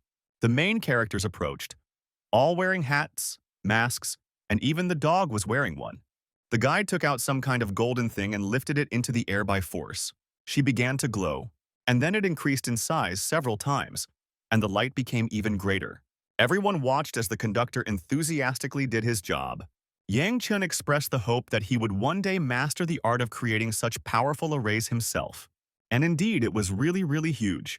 The protagonist was surprised by the master's depression before meeting with Lingxi, and the teacher warned about the difficulties of life in Tian'an compared to Kyoge. He added to the difficulty of meeting Lindsay by raising the student's suspicions of family problems. The master exclaimed in his heart that he would like to kill the impudent student if he had his former strength. The boy asked the master to tell him about Tian'an, admitting that he did not know the city. The teacher spoke ironically about Tian'an as a wonderful place. He described a city with many aristocratic families, including ancient families and talented fighters. He compared the noble families to cruel wolves, ready to do anything for resources. The teacher stressed the importance of not only talent but also resources, urging students to fight for their chances. And the scene changed abruptly. They had already been on the road for 3 days. Jan looked out the window at the passing landscapes, and then the main character tried to wake up the master, announcing his arrival in Tian'an. And again he leaned against the window and looked at what was below. And there is a beautiful landscape with beautiful courtyards and a huge palace with a lake. And finally they landed. The guy looked around the arriving city with surprise, confirming the destination. He immediately saw several huge beautiful birds flying by, which surprised him. The master walked a little further and offered to show Yang Chen an important place in the city. The young man asked with interest about the location, having received only assurance to follow the guide. And after some time they were already at a beautiful, majestic building. The man saw the Duanmu sign and immediately connected it with Lingxi's place of residence. But the master said that this was nonsense. The student jokingly accused the master of having affairs with local girls and having children. The guy assessed the situation as not bad, but thought about the consequences of a sudden visit to Lindsay. The teacher warned about the impossibility of entry and the mortal danger of mentioning a relationship with a girl. The man decided to postpone the visit, confident of a future official invitation on a palanquin. Tianbo Guang gave him a like, approving of this idea. And then he announced his intention to show the door, hinting at the student's independence in the future. After some time they were already approaching the stairs. It was Lo's palace, with 2 guards standing outside. The guard at the gate politely inquired about the purpose of the group's visit. Uncle Yu introduced himself as Tianbo Guang and asked to report his arrival. The guard agreed and asked them to wait here. Some time passed, and a man in beautiful clothes came out of the gate. It was Lu Yun, who, on behalf of his father, respectfully greeted the swordmaster and invited them inside. The scene moved further inside the estate. Luo Yuhuan and Luo Minyuan introduced themselves at the meeting. Tianbo Guang warmly welcomed Luo Minyuan back after a long separation. Senior Luo sat and drank tea in silence, and this ignoring threw the master off balance a little. He didn't expect this. The old man explained the true purpose of his visit, which was different from simple greetings. The owner of the estate directly questioned the formal nature of the guest's visit. Tianbo Guang introduced Yang Chen and Xiao Kui as disciples, asking for temporary shelter. The old man explained the difficulty of his situation, noting the talent of the young men and their plans for the combat academy. Yang immediately turned his attention to the Luo woman, who objected. Luo Yuhuan expressed doubt about the student's ability to enter the prestigious academy. She openly stated that the orphanage would bring the wrath of the shadow-killing master to the Luo family. Tianbo Guang asked if Luo Mingyuan shared his sister's concerns, and the head of the family sat just as silently. Yang Chen firmly refused the humiliating request, calling for him to leave with dignity. Luo Mingyuan said goodbye to the old man politely but coldly. He instructed his servant Luo Yun to escort the guests. Luo Yuhuan gleefully predicted the end of the era of swordsman Tianbo Guang. She scornfully noted the student's weakness, only at level 9 in body tempering, and ridiculed their ambitions to enter the academy. Some time passed and the main characters were walking through the square. Jian suggested looking for a place to stay for the night, and he pushed Xiao. The guy agreed to Jan's offer to spend the night. Tianbo Guang suddenly suggested going outside the city walls. The young man was surprised by the decision, recalling that he had money for a hotel. The old man remembered his abandoned garden at the foot of the lonely mountain. Yang Chen was outraged by the concealment of such a place during the humiliating requests. Some time passed and night fell. Outside the city, the man became wary, noticing signs of habitation in the garden. Tianbo Guang instructed Shalkyuk to knock on the gate. But suddenly a little girl looked out of the gate, recognized her brother and asked about the purpose of the visit. To find her aunt? The master immediately ordered Yan to approach the girl. A beautiful woman came out of the gate. She exclaimed bitterly that she thought Tianbo Guang was dead. The master said with embarrassment that he could not die. The puzzled man reflected on the nature of their relationship and the woman's disappointment.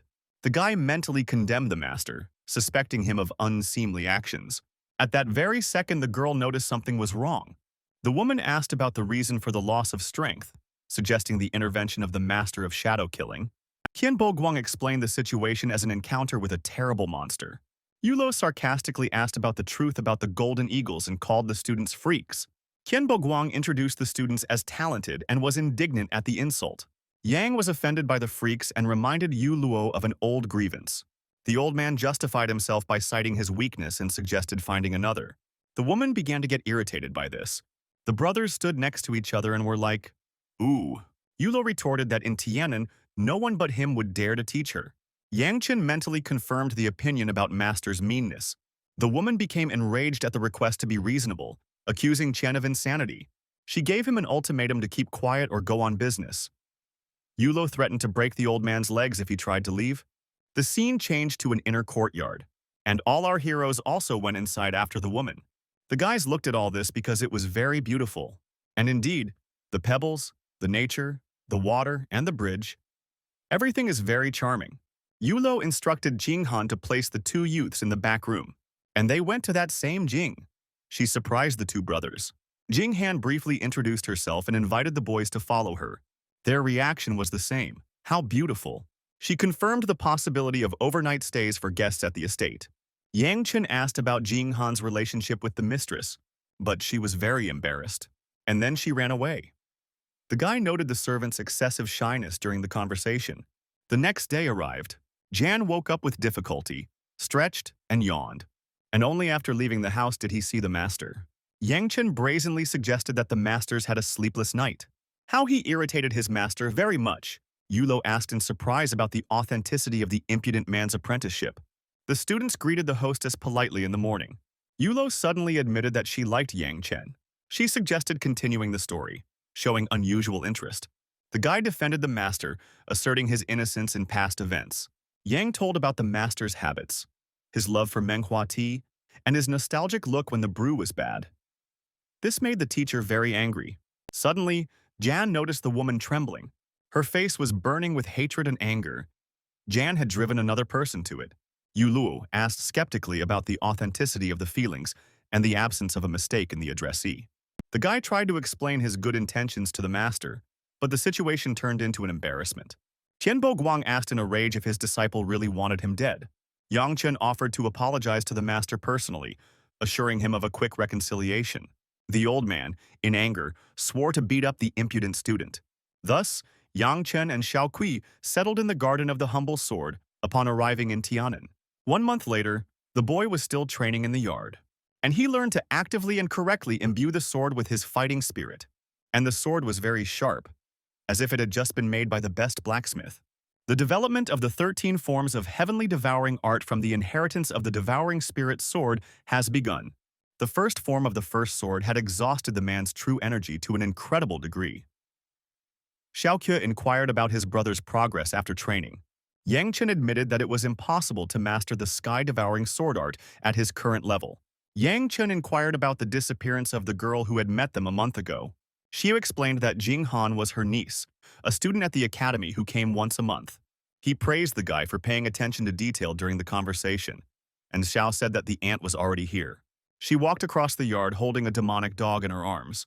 Tianbo Guang affectionately called out to Xiao Hei's returning pet. He asked the dog about the results of the reconnaissance in the city. The aunt reported the impossibility of the young men's admission without the personal intervention of the head of the academy. She suggested waiting for the seasonal exams as a more realistic chance. But the girl hinted at a simple solution through the patronage of Master or Uncle Yu. Tianbo Guang refused the humiliating request, citing shame in front of them. The guy asked about the point of moving from the garden to the academy when there was space for training. The girl sharply reprimanded the young man for comparing the provincial and main academies. She stressed that the academy is the only path of development for students. The master named 3 reasons for the need to enroll. The first is the connection to the Keoj heritage. Sooner or later, the Golden Eagles will find out that the guy is alive and will come for him. The academy, as a shrine to martial arts, will provide protection beyond the humble garden.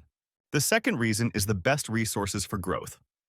All the strong fighters in Tianan are graduates of the academy. She said that enrollment is the fastest way for students to grow in strength. The third reason was Qian Lingxi, the academy's key disciple.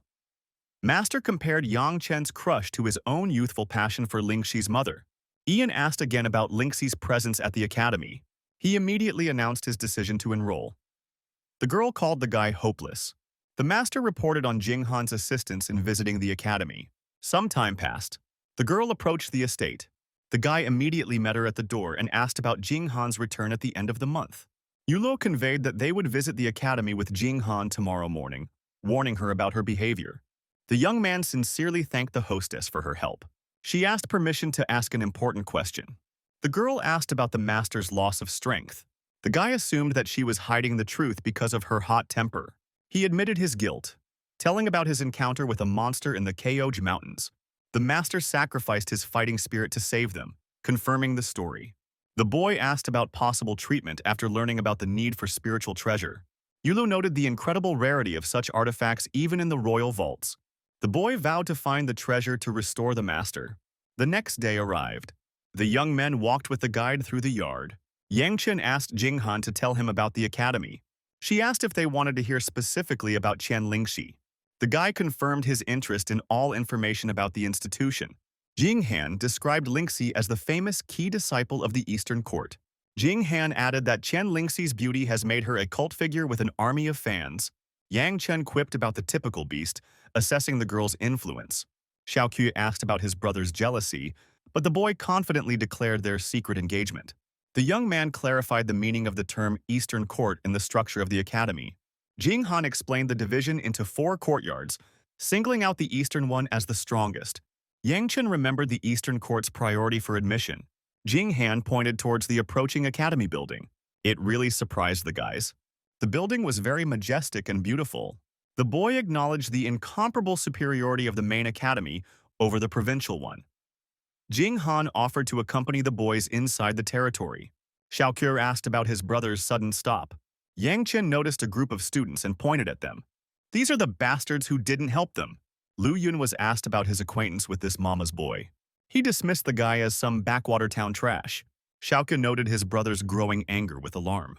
Yang Chen asked Jing Han about the consequences of a possible fight, and the woman became very worried.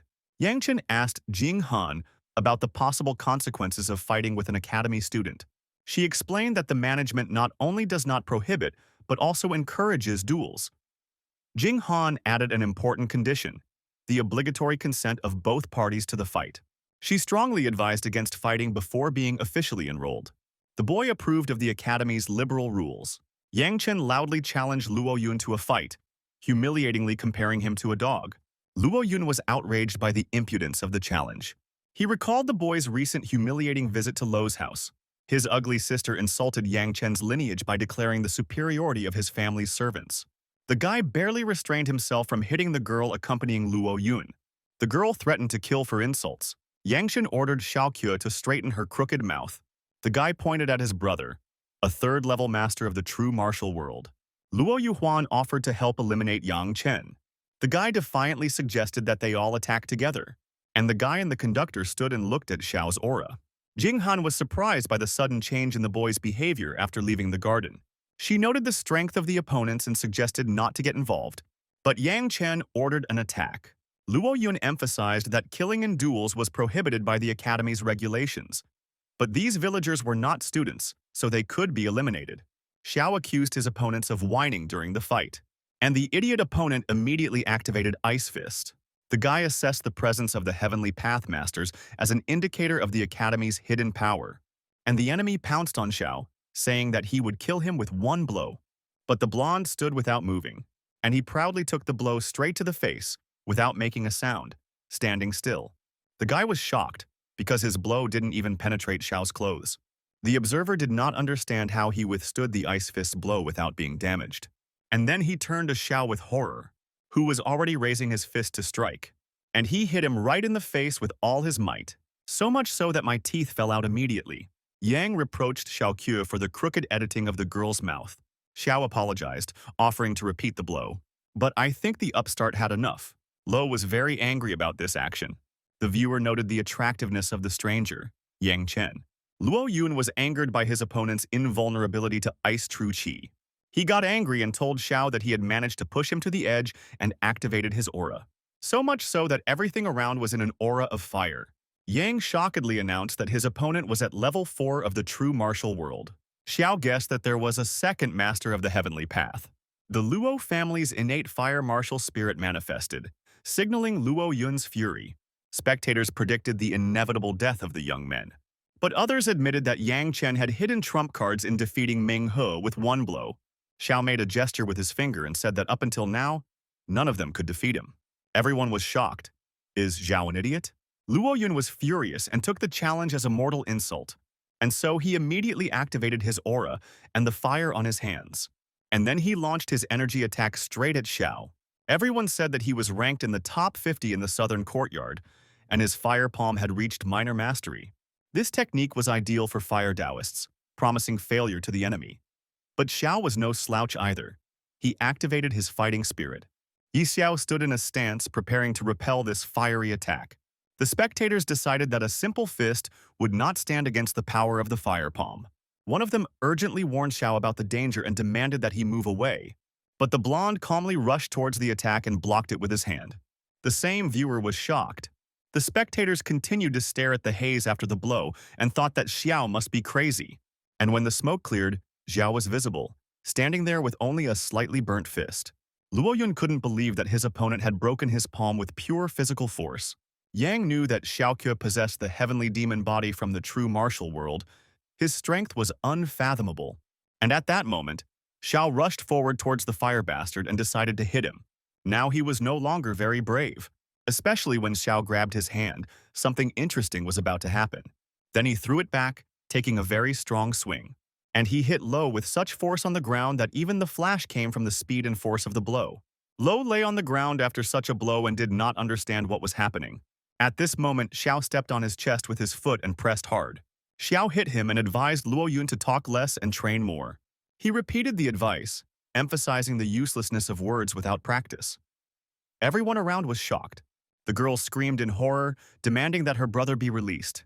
But Xiao turned angrily towards her, and he hit her in the ugly and disgusting face too. But it wasn't such a strong blow. The girl didn't even fall, she just stood there. But the woman immediately looked in the mirror at her ruined face, and she fell to the ground, crying and opening her mouth with bad teeth. Xiaoque approached Yang with the girl and expressed outrage at the meanness of his opponents during the fight. Yang Chen wondered why Jian was hitting their faces instead of fixing their mouths. One of the spectators called the duelists shameless, and Jan started shouting after them and advised them to call their elders because they were useless. The beaten people gathered and were horrified and angry at how they had been treated. Jing Han suggested leaving the place immediately after the incident. The guy refused to leave until he found the beast Lindsay. Jan explained that the charter encourages duels between equals in strength, but makes no exceptions for outsiders. The girl asked, "Did they learn this from each other?" Xiao admitted to accidentally using excessive force during the conflict. Although the academy did not interfere, Luo Yun remained an elite disciple of the Southern Court. Jing Han warned of revenge from the strongest disciples and possible interference from key students. The boy ignored the threats, inquiring about the level of the key students and mentioning Lingxi's status. She emphasized their superiority over Luo Yun. True martial world level 9 or higher. Jan was very surprised, and then he acknowledged an unexpectedly high level of strength among his peers at the academy. The young men refused to return, citing orders to visit the academy. The guy confirmed his intention to find Lindsay at any cost. Jing Han objected. Access to the restricted area of the eastern courtyard. Only key students had the right to enter. The guy insisted on trying to get in there despite the prohibitions. Ying Han rushed to catch up with them at the entrance of the academy. The scene changed. Now they were already at a beautiful palace. Yang, Xiao and Jing approached this estate. The girl noted Luo Yun's status as an elite disciple of the Southern Court. And indeed, those same beaten aristocrats stood before them. He reached the 6th level of the true martial world. Xiaoque asked about the possibility of retreat. Yijing asked again in surprise, "What did he just say?" Jan approached him and suggested that they warm up. And the aristocrat's companion clarified the details of Luo Yun's defeat by this child. Luo Yun said not to ask nonsense and offered a double reward for help in dealing with the offenders. This award inspired the guy, and he immediately activated his fighting spirit. Then he began to walk and stretched out his hand, concentrating energy in it. And then he sent it forward straight at the guy like a laser. Xiao immediately took out the sword from behind his back, and the attack landed right on his blade, pushing Xiao back a little. But he continued to stand without a single scratch on himself. The enemy assessed the guy's strength and decided to try a stronger attack. And he gave her some kind of powerful blast, consisting of 3 laser beams. Immediately, Yang flew forward to Xiao and grabbed his sword. And immediately he fired a powerful volley of fire forward. And Jan's energy easily defeated the enemy's powerful laser. The aristocrats near that guy started running away in fear after seeing Yan's attack. But the warrior did not retreat, but looked at it with concentration. And then he activated a huge laser shield, which helped him repel Jan's attack. Inside the shield, all the aristocrats were blown away by the force of the shockwave. But the warrior stood there and was in shock. This Jan was somehow very strong. The observers stood at the fence and inquired about the reason for the noise at the academy gates. The boy turned to Sister Han and briefly described the incident, asking her to convey her regards to Lingxi. He disdainfully assessed the level of the southern courtyard and summoned the key disciples. The man contemptuously called his opponents weak and loudly introduced himself as Yang Chen. He demanded that she remember his name, and he and Xiao quickly ran away, leaving Sister Han alone. Luo Yun vowed to take revenge on Yang Chen in the future. At this time, the scene moved to another estate. A new person has appeared, Star Witch Yue Xiaoxin, in a very interesting outfit. She entered the room, opening the large red door. The girl gasped and expressed concern about Lingxi's overzealous training. And she was really training hard at that time, and sweat was dripping from her face. Yue Xiaoxin asked about the organizer of the next tea party. The girl refused to participate in such events. A friend acknowledged her dislike of social events. She happily reported receiving the Manu technique, a mid-ranking secret class art. A friend congratulated me on my success, noting the master's increased status. The girl told a funny story about the daytime humiliation of the Southern Court. A friend clarified the details of the elite student's shameful defeat by the visiting students. It became known that the level of foreign youths was low, only third layer of the true martial world. A friend suggested that geniuses originated from influential external forces. The girl connected them with visitors from other areas who challenged the key students. She was skeptical about the chances of weak fighters against the highest levels of the true martial world. Lindsay laughed at this. Suddenly, the girl revealed the name of the main instigator, Yang Chen. Qian Lingxi immediately reacted to hearing the name. Yue Xiaoxin asked Lingxi about her acquaintance with Yang Chen. The girl immediately became embarrassed, and she realized that the guy came here specifically for her. And then she asked if only 2 guests had arrived, or if there was someone else with them. She mentioned that Yang Chen was accompanied by a student, Jing Han. Lingxi suddenly got ready to leave, surprising her friend.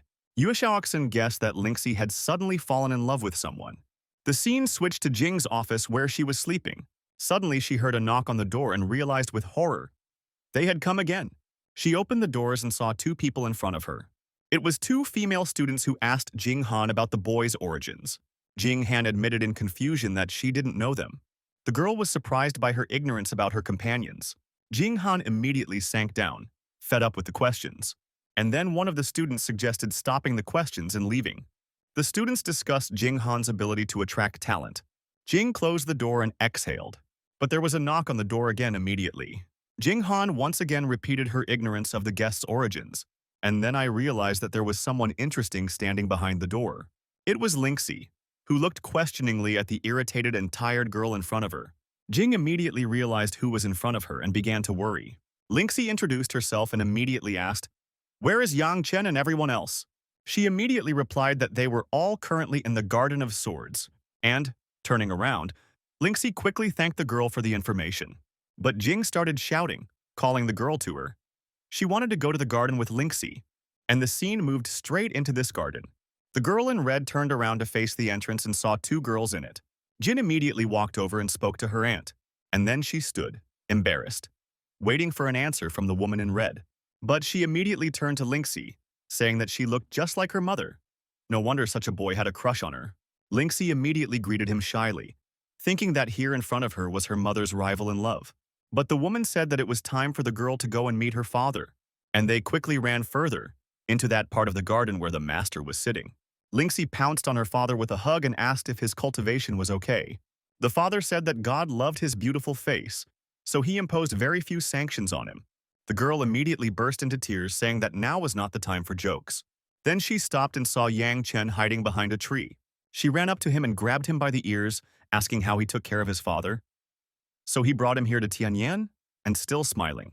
Ian asked to let him go and he would explain everything. And Lingxi said that he could only give his explanation to her ass.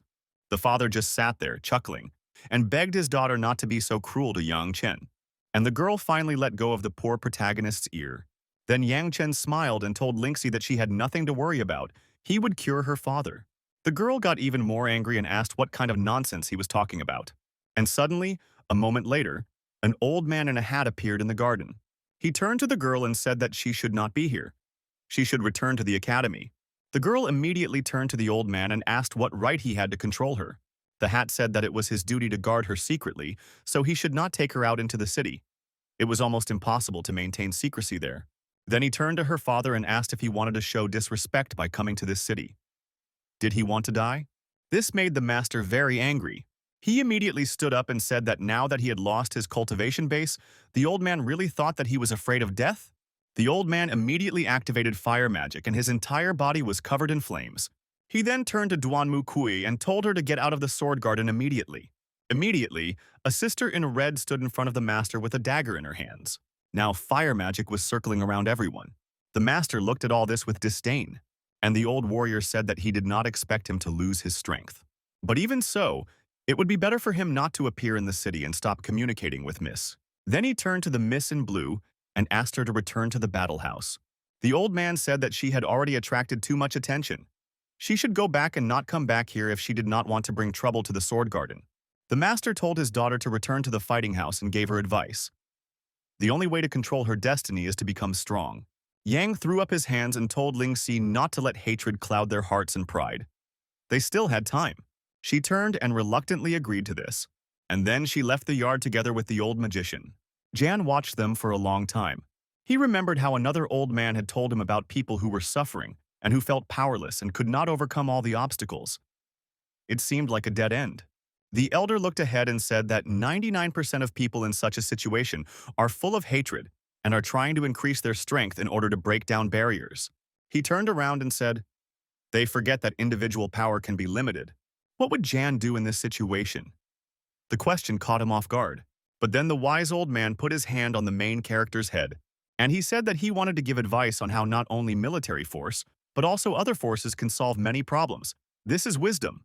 He had told him to think twice before acting. Now he remembered those words especially clearly. His gaze changed. It was directed forward and it was filled with confidence. Everyone stared at him. And the master grinned and asked what was wrong with him. Was he upset? Jan shook his head. The master realized that Jan was not as stupid as he thought. He approached him and said that he needed to become stronger and express his dissatisfaction, because if he was strong enough, he could defeat any demon or monster. How suddenly Jan sat down at the table and just started drinking tea. The master was shocked. How was the main character calm and not angry? He turned to Aunt Jing and asked about the situation in Tian'an City and its main forces. Useful information in his case. The girl smiled and said that she would arrange everything without any problems. The master was still surprised by this guy. Yang imagined Tian'an as a chessboard, as the master had taught, and asked, would he be able to conquer the world with such forces? He moved his piece and said that if they fought openly, he would either remain a pawn or would simply be captured. The master was shocked by the changes in John and his thoughts. Gigi calmly stood up and announced that he was going to continue training. The adults looked after him and thought, they were not mistaken about this boy. The next morning arrived. Jan approached the girl in red, who handed him a book with detailed information about all the forces in the south, and told him to study everything carefully.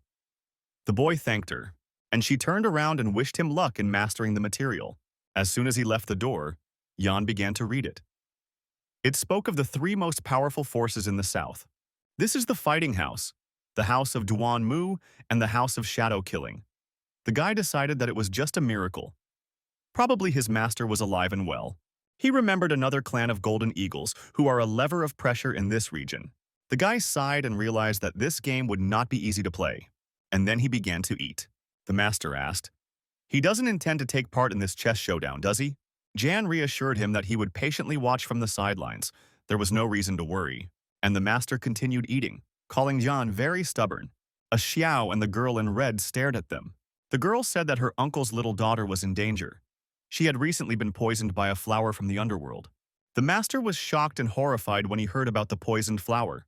Master thought that Uncle Shi really had a woman, presumably the same age as Yu Lingxi.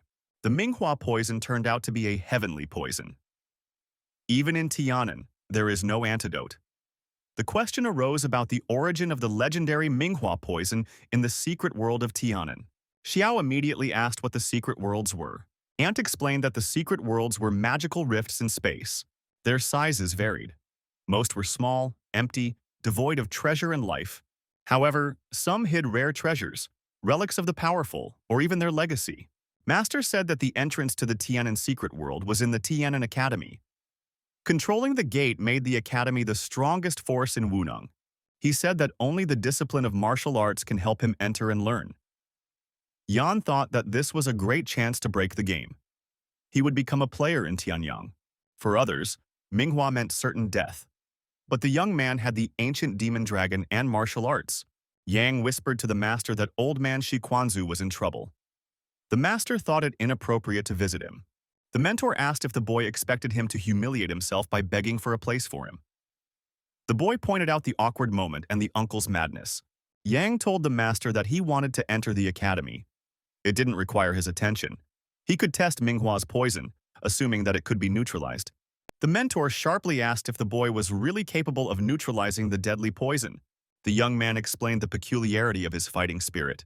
The mentor asked again about the fighting spirit, wanting to know its nature. Xiao intervened, declaring his brother's superior fighting spirit. The master was already tired of all this, especially of these two. Yan acknowledged the presence of a dual martial spirit, the spirit of the snake sword, and the main one, the first in the world of martial arts? Spirit. The mentor wasn't interested in titles. He needed an answer. Could the young man resist poison? The guy confidently stated that the success rate was 70%. With 70% certainty, the master suggested trying to solve the problem immediately. The scene changed again to the estate. The main characters walked forward through many columns. The guards announced a rule. Only the main students of the Northern Academy were allowed into its central area. But the master handed them his key with the hieroglyph. The guards were immediately taken aback when they saw the pass badge, and they let him go ahead without any problem. They walked further, closer and closer to the main building of the estate. And as they approached the gate, they heard someone recognizing the famous Qian Bocheng, surprised by his visit.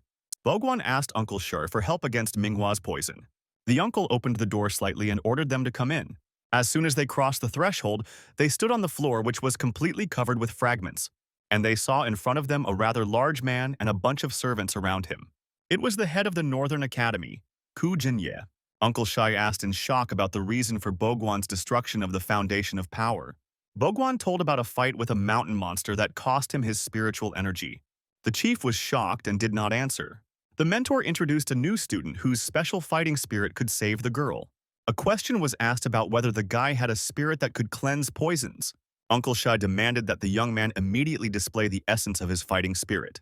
Xiao immediately began to proudly talk about the world superiority of her brother's martial arts. But Jan quickly covered his boastful mouth with his hand and asked him to be silent. Yangchen explained the nature of his devouring spirit, which was able to absorb Minghwa's poison. And then he demonstrated it. The room was filled with blue fighting spirit. The ground beneath his feet began to crack with energy. His spirit is so great that it immediately plunged the entire room into darkness and filled it with energy from within. And then he spread his arms and let in another energy. Now everything was red. And his fighting spirit took the form of a huge black and red dragon. Despite the vagueness of the spirit's appearance, the boy felt its overwhelming power and uniqueness. Uncle Shi said he wanted to try. The master reproached the young man for concealing such important information about himself. Even the Supreme Spirit could not guarantee a cure for Manhwa. All that was left was to hope for a miracle. Uncle Shi stood up and told the young man to follow him. They went into the room where the poisoned girl lay on some kind of stone that looked like ice. Uncle said that the poison was only partially expelled from Lin Pai's body, temporarily sealing it on his forehead. Jan immediately came closer and asked to let him try to do something. And then he immediately activated his fighting spirit, who launched his energy tentacles straight towards the sick girl. Then the energy moved closer to Printing, and she began to enter her directly. The seal suddenly began to deteriorate, requiring immediate intervention. The master urged those present to remain calm and observe carefully. And then Uncle was still very surprised by what he saw. The evil power of the poison began to be sucked out of the girl's seal, and she herself began to levitate in the energy. Jan was in shock. It was difficult to contain such an evil force. And then the last traces of poison came out of her seal, and the girl screamed. And then she fell asleep, because the seal had completely disappeared along with the poison. Her father almost cried because it actually worked. Now his daughter was unconscious but alive and well, and near Yang Chen, only a light haze remained. Uncle Shi immediately rushed forward to his daughter Ling and called out to her. He came closer and couldn't believe his eyes that the girl was okay. Uncle Shi acknowledged his great debt to the master for saving Lin Pai. The mentor redirected his gratitude to Yang Chen, emphasizing his merits. Qian Bogong invited everyone to a rare tinsel tea as a token of his gratitude. The master wished Uncle Shai and Lin Pai a happy future after what they had gone through. Xiao asked about his brother's condition. He replied that he just needed rest, but in his mind he noted the rarity of the devouring spirit, capable of absorbing ancient poisons. Qian Bogong explained the value of tinsel tea in restoring strength and strengthening the body. And now everyone was already outside and waiting for tea. Uncle Shai immediately came over with a tray with a teapot and cups. It was time to drink tea. The first to start drinking tea was Yang Chen, who worked harder than anyone else. After one sip, he enthusiastically urged his brother to drink more, which caused slight displeasure on the part of the master, since the young man had no manners. Shai expressed his gratitude for the honor of being accepted as the master's disciple and gave them even more rare tea. Chen Bogong explained the traditional approach to treatment as the only possible one in their situation. 3 years ago, Heavenly Master Guoxi predicted a great future for Lin Pai, which justified his current efforts. There was surprise about the existence of the Heavenly Dao Master, as the owner of a unique fighting spirit. The world turned out to be full of the incredible. Qian Bogong said so, and Uncle Shi immediately guessed his desire to send the young men to the academy. The mentor sat and smiled calmly. The suggestion to send the boys to his North Campus came after the mention of the mentor's retirement. The master dedicated himself to the sword, but a year ago he took on a student, Duanmu Menghua's daughter, Yu Lingxi. The master thanked him. Yang Chen asked his master about the possibility of studying at the East Campus. The answer was a resounding negative. The guy was told that his transfer was unacceptable due to the complicated relations between the academy's combat houses. Jan agreed with displeasure. Uncle Shai immediately looked at Xiao and asked if he had ever done gymnastics. And then came an unexpected offer for Yang Chen to become his disciple. Jan and the master were in shock. Xiao did the same, but he didn't show it and remained silent. And Uncle just screamed, "Okay!" Everyone was surprised. Apparently, everything was decided without the participation of Xiao himself. Yang asked whether accepting the apprenticeship meant automatically recognizing Qian Bogong as a master. Qian Bogong emphasized that hard training was more important than the formalities of the academy. The guy jokingly called his master cheap, causing him to react instantly. Having quickly recovered, she declared that his master was much more handsome. Uncle Shi informed Yang Chen about access to the closed area for practice, subject to the rules. The guy asked skeptically if this condition was specifically aimed against him, but the master interrupted him in time. 3 days later, Yang Chen and Xiao Kuo were discharged from the academy's infirmary. The students discussed Yang Chen, doubting his victory over the elite of the South Campus. He walked like a fool across the square, whistling a song under his breath. Others noted that the guy's appearance fully matched the rumors about his attractiveness. Yang Chen asked the North Campus students about the location of the training hall. The girls in front of him started giggling, and then they explained to him that all 4 campuses shared a common combat arena. The students offered to accompany Yang Chen, to which he politely agreed. And here he was already on the spot. The girls saw him off after all, and he waved goodbye to them. There he saw Xiao. Yang asked if Elder Q had taught him martial arts before. Xiao confirmed the training of the powerful Panlong style, which is mandatory for mastering. He warned that without success in this style, returning home will be impossible. Yang inquired about the level of the Panlong fighting style that Xiao had studied, but the blonde got upset and said that he didn't know at all. Suddenly, Jan noticed something. These were people in beautiful clothes. Aristocrats again. Li Hyun blocked the way, advising the boy to be patient before new trials. Yang made a sarcastic remark about Li Hyun's healed wounds, asking about any new claims against his brother. Li Heng started to get angry, and then his sister threatened that the South Campus representatives were not finished with Yang Chen yet. The guy mockingly suggested repeating the previous defeat if the enemies gathered in a crowd again. The girl immediately predicted that Yang Chen would soon repent of his insolence in the face of new threats, and those bastards left in anger again, leaving Yan and Xiao alone. Jan called his opponents cowards and took his brother away to continue training. He turned around and immediately a man came up to him and asked, "Is his name Yang Chen?" The guy asked, "Did something happen?" Here the stranger presented Yang Chen with a challenge to fight, testing his reputation. The guy opened the envelope and looked through it completely, and he coldly refused to waste time on meaningless fights. He tore the letter right before the stranger's eyes, and then he started to leave. 10 days later, rumors of Yang Chen's cowardice began to spread throughout campus. Students confirmed that the boy had turned down several challenges to duel. Critics called the refusals a clear sign of weakness. Yang Chen explained that he was only willing to fight worthy opponents, and they ran away, asking if they were tough enough to compete with him. Suddenly, Yang Chen noticed something, and he turned towards the noise. Li Heng suddenly appeared in the arena. The representative of the Golden Eagle clan issued a new challenge. Jan didn't even understand who it was. The stranger introduced himself as Li Heng of the Golden Eagle clan, issuing a challenge. There was a surprised clarification about belonging to the Golden Eagle clan. Yang Chen calmly accepted Li Heng's challenge without hesitation. The news of Yang Chen's agreement to fight instantly spread among the disciples.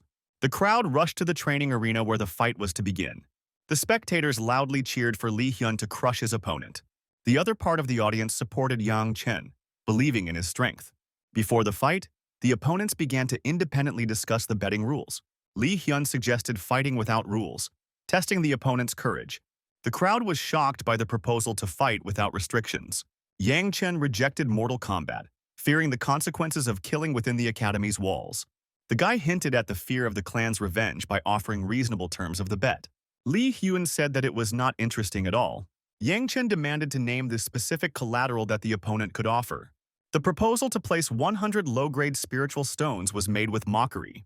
Yang Chen ridiculed the paltry bet, calling it a disgrace to the clan's reputation.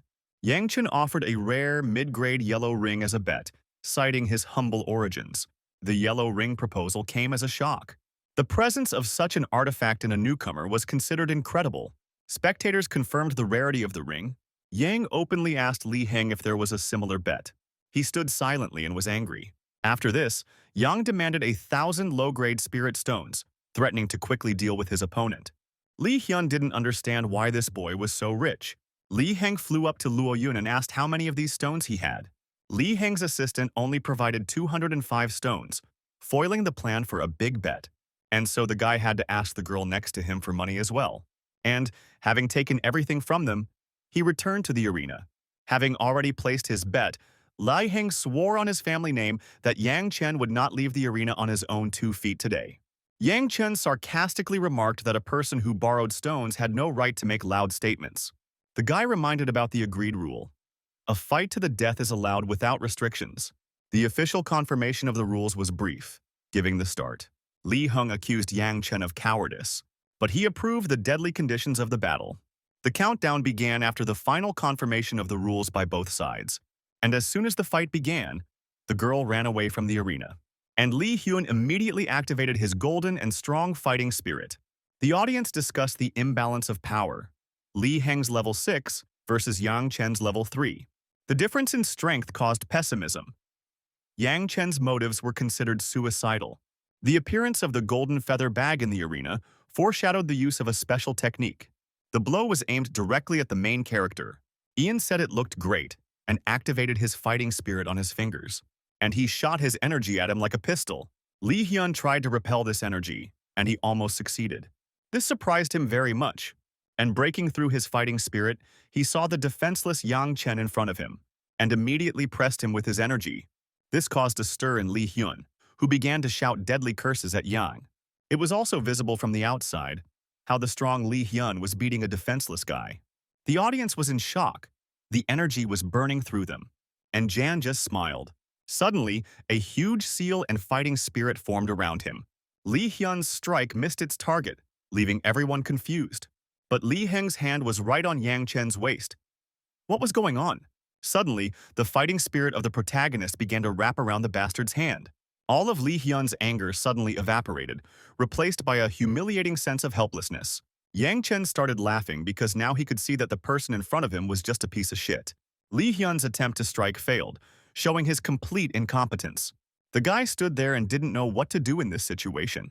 Li Heng's attempt to escape was thwarted, and the moment for retreat was lost, and immediately launched a projectile at his head, and the guy flew away a couple dozen meters, falling to the ground with a broken face. He immediately grabbed it and began to scream in pain. Jan stepped on it with his foot. And then he reminded them of the right to cancel the bet according to the terms of their bet. Li Hyun nodded quickly. He didn't want to die. Yang Chen declared his peacefulness, ordering Li Heng to avoid him. Li Heng humbly promised to avoid meeting him, addressing the boy as Brother Chen. The witnesses were perplexed. The blow to the dantian did not cause any harm to Yang Chen. From the stage, Yang turned to Xiao and said that it was good luck. They would have a delicious meal today. Yang Chen's presence changed the status of the North Campus, raising its prestige. The scene changed again to the Garden of Swords. Yan returned with Xiao very cheerful, but suddenly something caught their attention. It was the ant who was massaging the master's shoulders. The man cried out in pain when little Luolo suddenly pinched him, and she began to massage even more diligently. Tian Bogong demanded caution after noticing the masseuse's abrupt movements. The mentor sharply reprimanded the student for leaving Ufa prematurely, but the guys were just embarrassed. Tian Bogong ordered tea to be served, calling the disciple a slow-witted stone. Auntie immediately asked Chen's opinion about the conditions for practice in Ufa. Yan admired Ufa as a cultivation shrine, especially its battle arena. Aunt Jing called Yang Chen to become a core disciple before the end of the year for a special opportunity. The guy asked about the essence of this opportunity, interested in the details. The master immediately revealed the name, Tianan's Secret World. Yang Chen clarified the features of this place, having never encountered secret worlds. Aunt Jing began to explain the nature of the secret worlds as unstable spatial rifts. She clarified that most of these worlds eventually collapse without control. The key rule was announced. Secret worlds have strict energy level restrictions. The restrictions included prohibition for strong heavenly ranks and preventing accelerated decay. The Tianan world ruled by Wufu was only opened once a year to core disciples. Aunt Jing emphasized the need for Yang Chen to obtain the status of core disciple before the opening. Jan immediately said that he understood everything clearly. The scene changed again to a sunny day in the garden, from which Yang and Xiao quickly flew out. The boy jokingly accused the master of being afraid to disturb his twilight love. The master ordered the students to return to the academy and irritably threw the pet right into Jan's face. Finally, they all got up from the floor and Jan took the dog in his arms. They only saw the master move further into the garden. Yang Chen thoughtfully asked Xiao about the need for training after hearing this, but then he suggested taking the pet with him, finding this idea reasonable. After all, beautiful girls were very interested in this little animal. They touched and stroked him in every possible way. But Yang Chen was still a little jealous. Near the closed area of the North Campus, Lin Pai encountered a stranger and her beloved brother. The guy didn't understand anything. After all, the girl didn't recognize him at all. Xiao introduced Yang Chen as her savior in front of Lin Pai. Lin Pai found out the guy's name, confirming his identity. Lin Pai called Yang Chen annoying, accusing him of attracting unnecessary attention. The boy assumed that Elder Chu was spreading gossip about him. He looked at them and didn't understand. Maybe the girl was looking for someone? The boy exclaimed that Xiao had captured Lin Pai, surprised by this. The girl asked in bewilderment about the strange term captivity. Lin Pai started an argument about Yang Chen's demand to call her master. The guy calculated the difference in status, suggesting that Lin Pai call him brother. Suddenly, Lin Pai was distracted by the puppy, excitedly calling the animal to her. The pet was angry at the neglectful puppy. He is actually a lord. The pet swore to take revenge on Yang Chen with 1,000 blows to the head for the humiliation. Lin Pai was delighted to hear about Yang Chen's victory over Li Heng. And all this is 100% from Uncle Yan. Uncle gave Lin Pai the order to train hard for 3 months without pride. Then she would go with him. Yang Chen took this as recognition of his talent and promised to immerse himself in intensive training. 3 months later, progress was made in the restricted area of North Campus. The guy trained and hit with his new strength, and the blow passed through the air like a blade, leaving behind huge holes in the stone. 25 QE, but only 30 sword chi of Lingshan meant achieving mastery in the sword. The pet demanded the spiritual stones again, showing an insatiable appetite. Jan praised him for this, and he handed him 1 stone. Then the pet snatched it from his hands and began to quickly gnaw it with pleasure. Yang Chen calculated that 15 stones a day would ruin him without solving the problem. Suddenly, he heard someone calling for Hao Hei's pet. It was Xiao with a girl who really liked this dog. Suddenly, the guy had an idea on how to deal with the gluttonous pet. Jan announced a double return home, clearly pleased with the situation. Xia was happy to see his brother, unlike his companion. Suddenly, a small animal ran up to them. The girl picked him up and assumed that the stern mentor was tormenting him again. Yang Chen offered to take Xiao Hei. The girl asked for permission again, receiving a confident affirmative answer. Jan immediately agreed. Lin Pai solemnly introduced Xiao Hei as her new companion, and she kissed the dog. Yang Chen boasted about reaching the 4th level of the true martial world, teasing Wu Kei. But Xiao couldn't say anything. The girl immediately quipped that the 6th level made the guys bragging funny. Yang Chen was shocked. Suddenly, the girl remembered an urgent matter. The exam, ordering Yang Chen to follow her without delay. The guy asked again, "Where are they going?" Xiao delighted the boy with the news that he would soon be tested as a core student of the North Campus. And Yan was really happy. At the door of the zone, Lin Pai told Yang Chen to go alone, announcing her departure. But Jan hesitated a little. On the way, he noticed an improvement in Xiao Hei's condition thanks to the daily spirit stones, and he quickly ran away, leaving the girl with the pet. She was very surprised by the pet's ability to absorb spiritual energy. The girl immediately put her hand in her pocket and began actively searching for the stone there. And as soon as she took it out, the pet became active. His eyes began to glow, and the girl fed him the stone with a smile, which he gnawed very quickly and with pleasure. This surprised them very much. The girl personally saw how the pet gnawed through a low-grade spiritual stone. Lin Pai asked Wu Kei about the origin of the unusual creature. She said the guy just picked it up. Lin Pai persistently asked about the location of the unusual pet. Xiao admitted to not knowing the creature's origin. Lin Pai decided to later ask her brother for the exact location to look for something similar. Meanwhile, Yang Chen clearly introduced himself as having arrived at the closed area for the exam. In front of him were 2 masters and a pair of warriors. The examiner asked the boy's name again to confirm his identity. Yang's level 4 strength was considered low, but he was invited due to rumors of defeating Li Heng. The coach called Meng Ta and the others to interrupt the training process. They came right away. The examiner instructed Meng Ta to test the candidate, telling him not to underestimate the opponent. And the huge Meng Ta marked his 6th level before sparring with Yang Chen. The 6th level of the true martial world? This is clearly not enough to test. The examiner decided that Yang Chen was refusing the test, and the opponent urged not to miss the chance. The guy clarified that 1 opponent is not enough, demanding 5 opponents at once. Meng Ta took this as a personal insult and a disregard for his strength. Yang Chen insisted that 1 fighter really couldn't compete with him. The opponent shook his head, calling the demand unprecedented impudence. Chen Bogong explained in the MC's memoirs that on the main campus, arrogance is a strategy for obtaining resources. Yang Chen challenged skeptics to test his claim and combat themselves, and Ming Ta immediately activated his fighting spirit. The appearance of the Earth Heavenly Tao Master caused shock among the observers. Meng Ta immediately sent his hammer forward towards the protagonist, but Yan was no slouch and immediately activated his fighting spirit. And he also directed it forward towards the hammer, breaking the hammer with 1 blow, thus greatly surprising his opponent. His legs gave way. After all, enough energy reached the guy to injure him. The boy asked Yan about the nature of the sword technique he saw for the first time. The examiner immediately recognized the power of Lingshan, a rare inheritance of swordsmen. The technique clearly surpassed the initial level, confirming the mastery of the sword. North Campus has acknowledged the emergence of a new monster, despite its lowly 4th level. Jan saw the father of the girl he saved. Uncle Shu warned, "Talent does not justify laziness.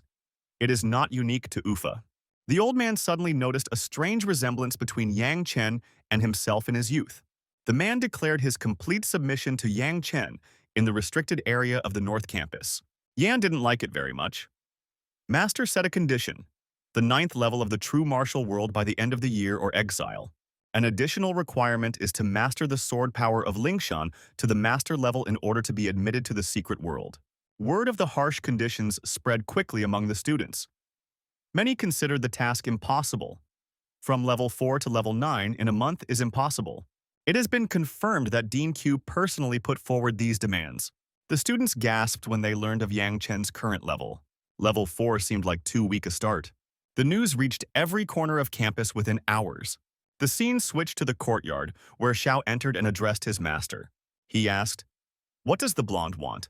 Xiao began to speak, apparently wanting to say something for his brother. The master directly asked the blonde about the reality of fulfilling the conditions. She said that of course he could. Then the man asked this question: "Does that mean his brother can do it too?" Xiao confidently stated that if anyone was capable, it was Yang Chen. The master asked him if he could master the Panlong style to a master level. And the boy answered yes. Wu Kei retorted, "Lingshan is more difficult than Panlong." But the boy nodded in determination. Xiao briefly thanked his mentor and immediately went to train. The man chuckled and said that Xiao was just an idiot. The scene immediately switched to January. He was very unhappy. After all, his new house was clearly not very good. The boy appreciated the modest dwelling in the closed area, a special gift from the dean. The scene has changed. Tianjin Tower on the North Campus has raised questions, especially in Yangchen, about its ability to accelerate the growth of strength. Lin Pai frankly admitted that it was the worst among the training weapons on all campuses. The guy exhaled with bitterness and fatigue. However, for physical perfection, the tower remained an indispensable sanctuary. Yang Chen thanked the girl and immediately headed out to explore the tower. A few moments later, he was already at the gate. They surprised him with their size. At the entrance hung a board with critical indicators of the student's endurance. The ranking revealed details. Gu Chen lasted 79 hours on the 6th floor. Yuba achieved 63 hours, and Liu Yuan achieved 61 hours at the same level. 1,001 hours was the record for the 6th floor in the tower's history. Kyo Genji only ranked 97th with 31 hours on the 6th floor. The guy was amazed at the low rank of the famous master in this rating. The question arose, why did no one climb higher than the 6th floor of the 9-tiered tower? Yang Chen walked inside, hoping that the gravity of the first level would be bearable, but she immediately made herself known. Jan bent over completely because it was almost beyond his strength. He activated the firefighting spirit, and he barely got up, exhaling heavily. Then he saw a site where warriors were fighting, and on the other side there are some stone rooms. The gravity of the first floor was shocking. The attempt to absorb the spirit stones failed. After half an hour, the body adapted to the monstrous pressure. The guy realized that simultaneously protecting the body and cultivating chi here is impossible for ordinary people. But his unique energies of thunder and sun allowed him to break this rule. He urgently went to look for a stone room to test his theory. And then he saw some warrior coming out of one of the rooms. Jan immediately ran towards the room to be the first in it. The stranger rudely demanded that the stone room be vacated, declaring his rights to it. But as soon as he started running, Jan closed the door. In the end, the guy didn't succeed. The door was closed right in front of his face. The unsuccessful one asked, "Who is this guy?" The students recognized Yang Chen as a newcomer who had recently been accepted into the closed area of campus. The aggressor mentioned that his family had been waiting a long time for this room to be vacated. He accused the guy of stealing the place through a freak accident. Observers explained that the newcomer did not know the rules of priority in Tianjin Tower. The bets on the conflict were accepted. Shifan clearly had superior strength to the inexperienced Yang Chen, who sat in the room in horror. Inside the stone room, gravity was significantly higher than outside. He immediately took out the stone and activated it, and then quickly absorbed it to restore energy. The guy was delighted at the multiple acceleration of spiritual energy absorption, and soon there was nothing left of the crystal at all. Suddenly he felt a change in his inner principles. It felt like a sword had pierced the inner dragon, and this sent a strong pain throughout the main character's entire body. The boy screamed in unbearable pain, and then he bit his tongue in order not to give up his position. Pain pierced his entire body. His face twisted and cries of pain came from his lips. His brain was almost turning to mush. Finally, the guy managed to maintain concentration while simultaneously analyzing his sea of consciousness. And then he plunged into a strange space, similar to outer space. There was a suggestion that there had been a breakthrough to the second level of the ancient dragon art. He tried to touch the dragon energy, and he grabbed some book from it with joy on his face. It was the book Dragon Art Martial Body. He understood that to form it, it was necessary to open 36 combat points in the body. These points were located at key joints. Opening them gave the power to tear apart dragons. The idea of killing a dragon with bare hands seemed ridiculous, but the technique intrigued the young man. He returned to the real world and thought about what to do next. The first target was the combat point on the left wrist joint. He touched it and began to open it. Lightning started to fly in different directions. Suddenly, he was very surprised by something. The process of opening a point turned out to be less painful than expected, but it seemed so to him. The opening phase had arrived, and pain again pierced his entire body. He screamed unbearably, and then, unable to bear it any longer, he activated his fiery aura. Finally, some relief came to him. He looked at his hand, and there was some strange glow of energy near it. A problem arose. My left hand went numb after an unsuccessful energy condensation. Yang Chen decided to continue practicing despite the complication. The scene switched back to the latecomer. At the 6th level of the true martial world, He could endure half a day in a stone room, but not more than this period at the current level of power. The student was amazed. A fourth-level novice spent a whole day in the room. Shifan began to persistently watch the door, waiting for the guy to come out. There is speculation that Yang Chen may have died inside the building. He decided to knock on it furiously. The door failed to open after the supposed death, raising new questions. The master approached him from behind. The guy immediately spread a rumor about the guy's death in the stone room. The master stepped forward and touched the wall to feel something. And I felt Jan's energy. The teacher said that the boy was alive. The appearance of a living Yang Chen after a day shocked the guy. He had been there for too long already. The master immediately told him that Yang Chen's strength would exceed all expectations of those around him. And he left, leaving Shan bewildered. He decided that the guy was deliberately hiding his true skill level. A level 7 should be training higher, not occupying the beginner's rooms. The scene switched back to Jan, who was already pleased.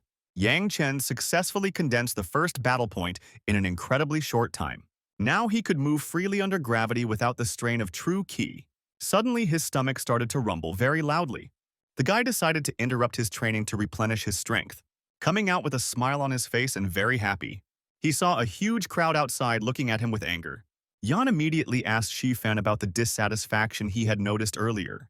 The opponent quickly denied the claims, muttering something under his breath. Yang Chen insisted on being truthful, calling Shifan a coward. But since he had no complaints, Jan went. Shifan mentally admitted that people like Yang Chen who hid their strength were the most annoying. The scene changed to a table laden with food. Yan ate all of this and thought that after awakening his fighting spirit, his appetite had grown. He ate it all and leaned back in his chair, thinking that it was time to continue training. Then the guy came out of the gate, and those who were standing outside asked, "Why is he here again?" Another warrior was shocked by the shouts about the ownership of the stone room. After all, the guy is already on the 7th level of the combat realm. He needs to go to the 2nd floor, and Ian went to activate the huge wall. It opened and he saw a huge staircase, and Jan realized that he had a long way to go. Then he got up and realized that he had been careless. He finally reached the 2nd floor and realized that the suppression was much stronger here. The guy looked around and didn't understand. Why was there no one here? He was very tired and thought, maybe he should go down to the 1st floor again. Then a door nearby also opened and a man began to come out of it. It was a red-haired, bearded teacher who asked the main character, "What is it?" Jan greeted him, and the teacher asked him what he was doing on the 2nd floor. The woodcutter began to worry. After all, Jan couldn't be on this floor now. He then looked at him and asked, how could he have reached the 2nd floor at only the 4th level of the martial realm? Jan made a guilty face and asked, shouldn't he have gone up to the 2nd floor? The teacher waved it off and said that was not what he meant. He reminded Jan that he had said earlier that he had never practiced physical arts. Is that true? Jan became guilty again and said that it was so.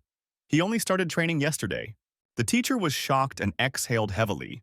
Jan, in turn, took his leave and said that he could no longer stay there. He had to go down to the 1st floor. And he ran down the stairs, followed by the surprised gaze of the red-haired teacher. The main character ran to the 1st floor and ran through the crowd to another door. And then a bearded man came down to the 1st floor and asked everyone if they had seen Yan Chen.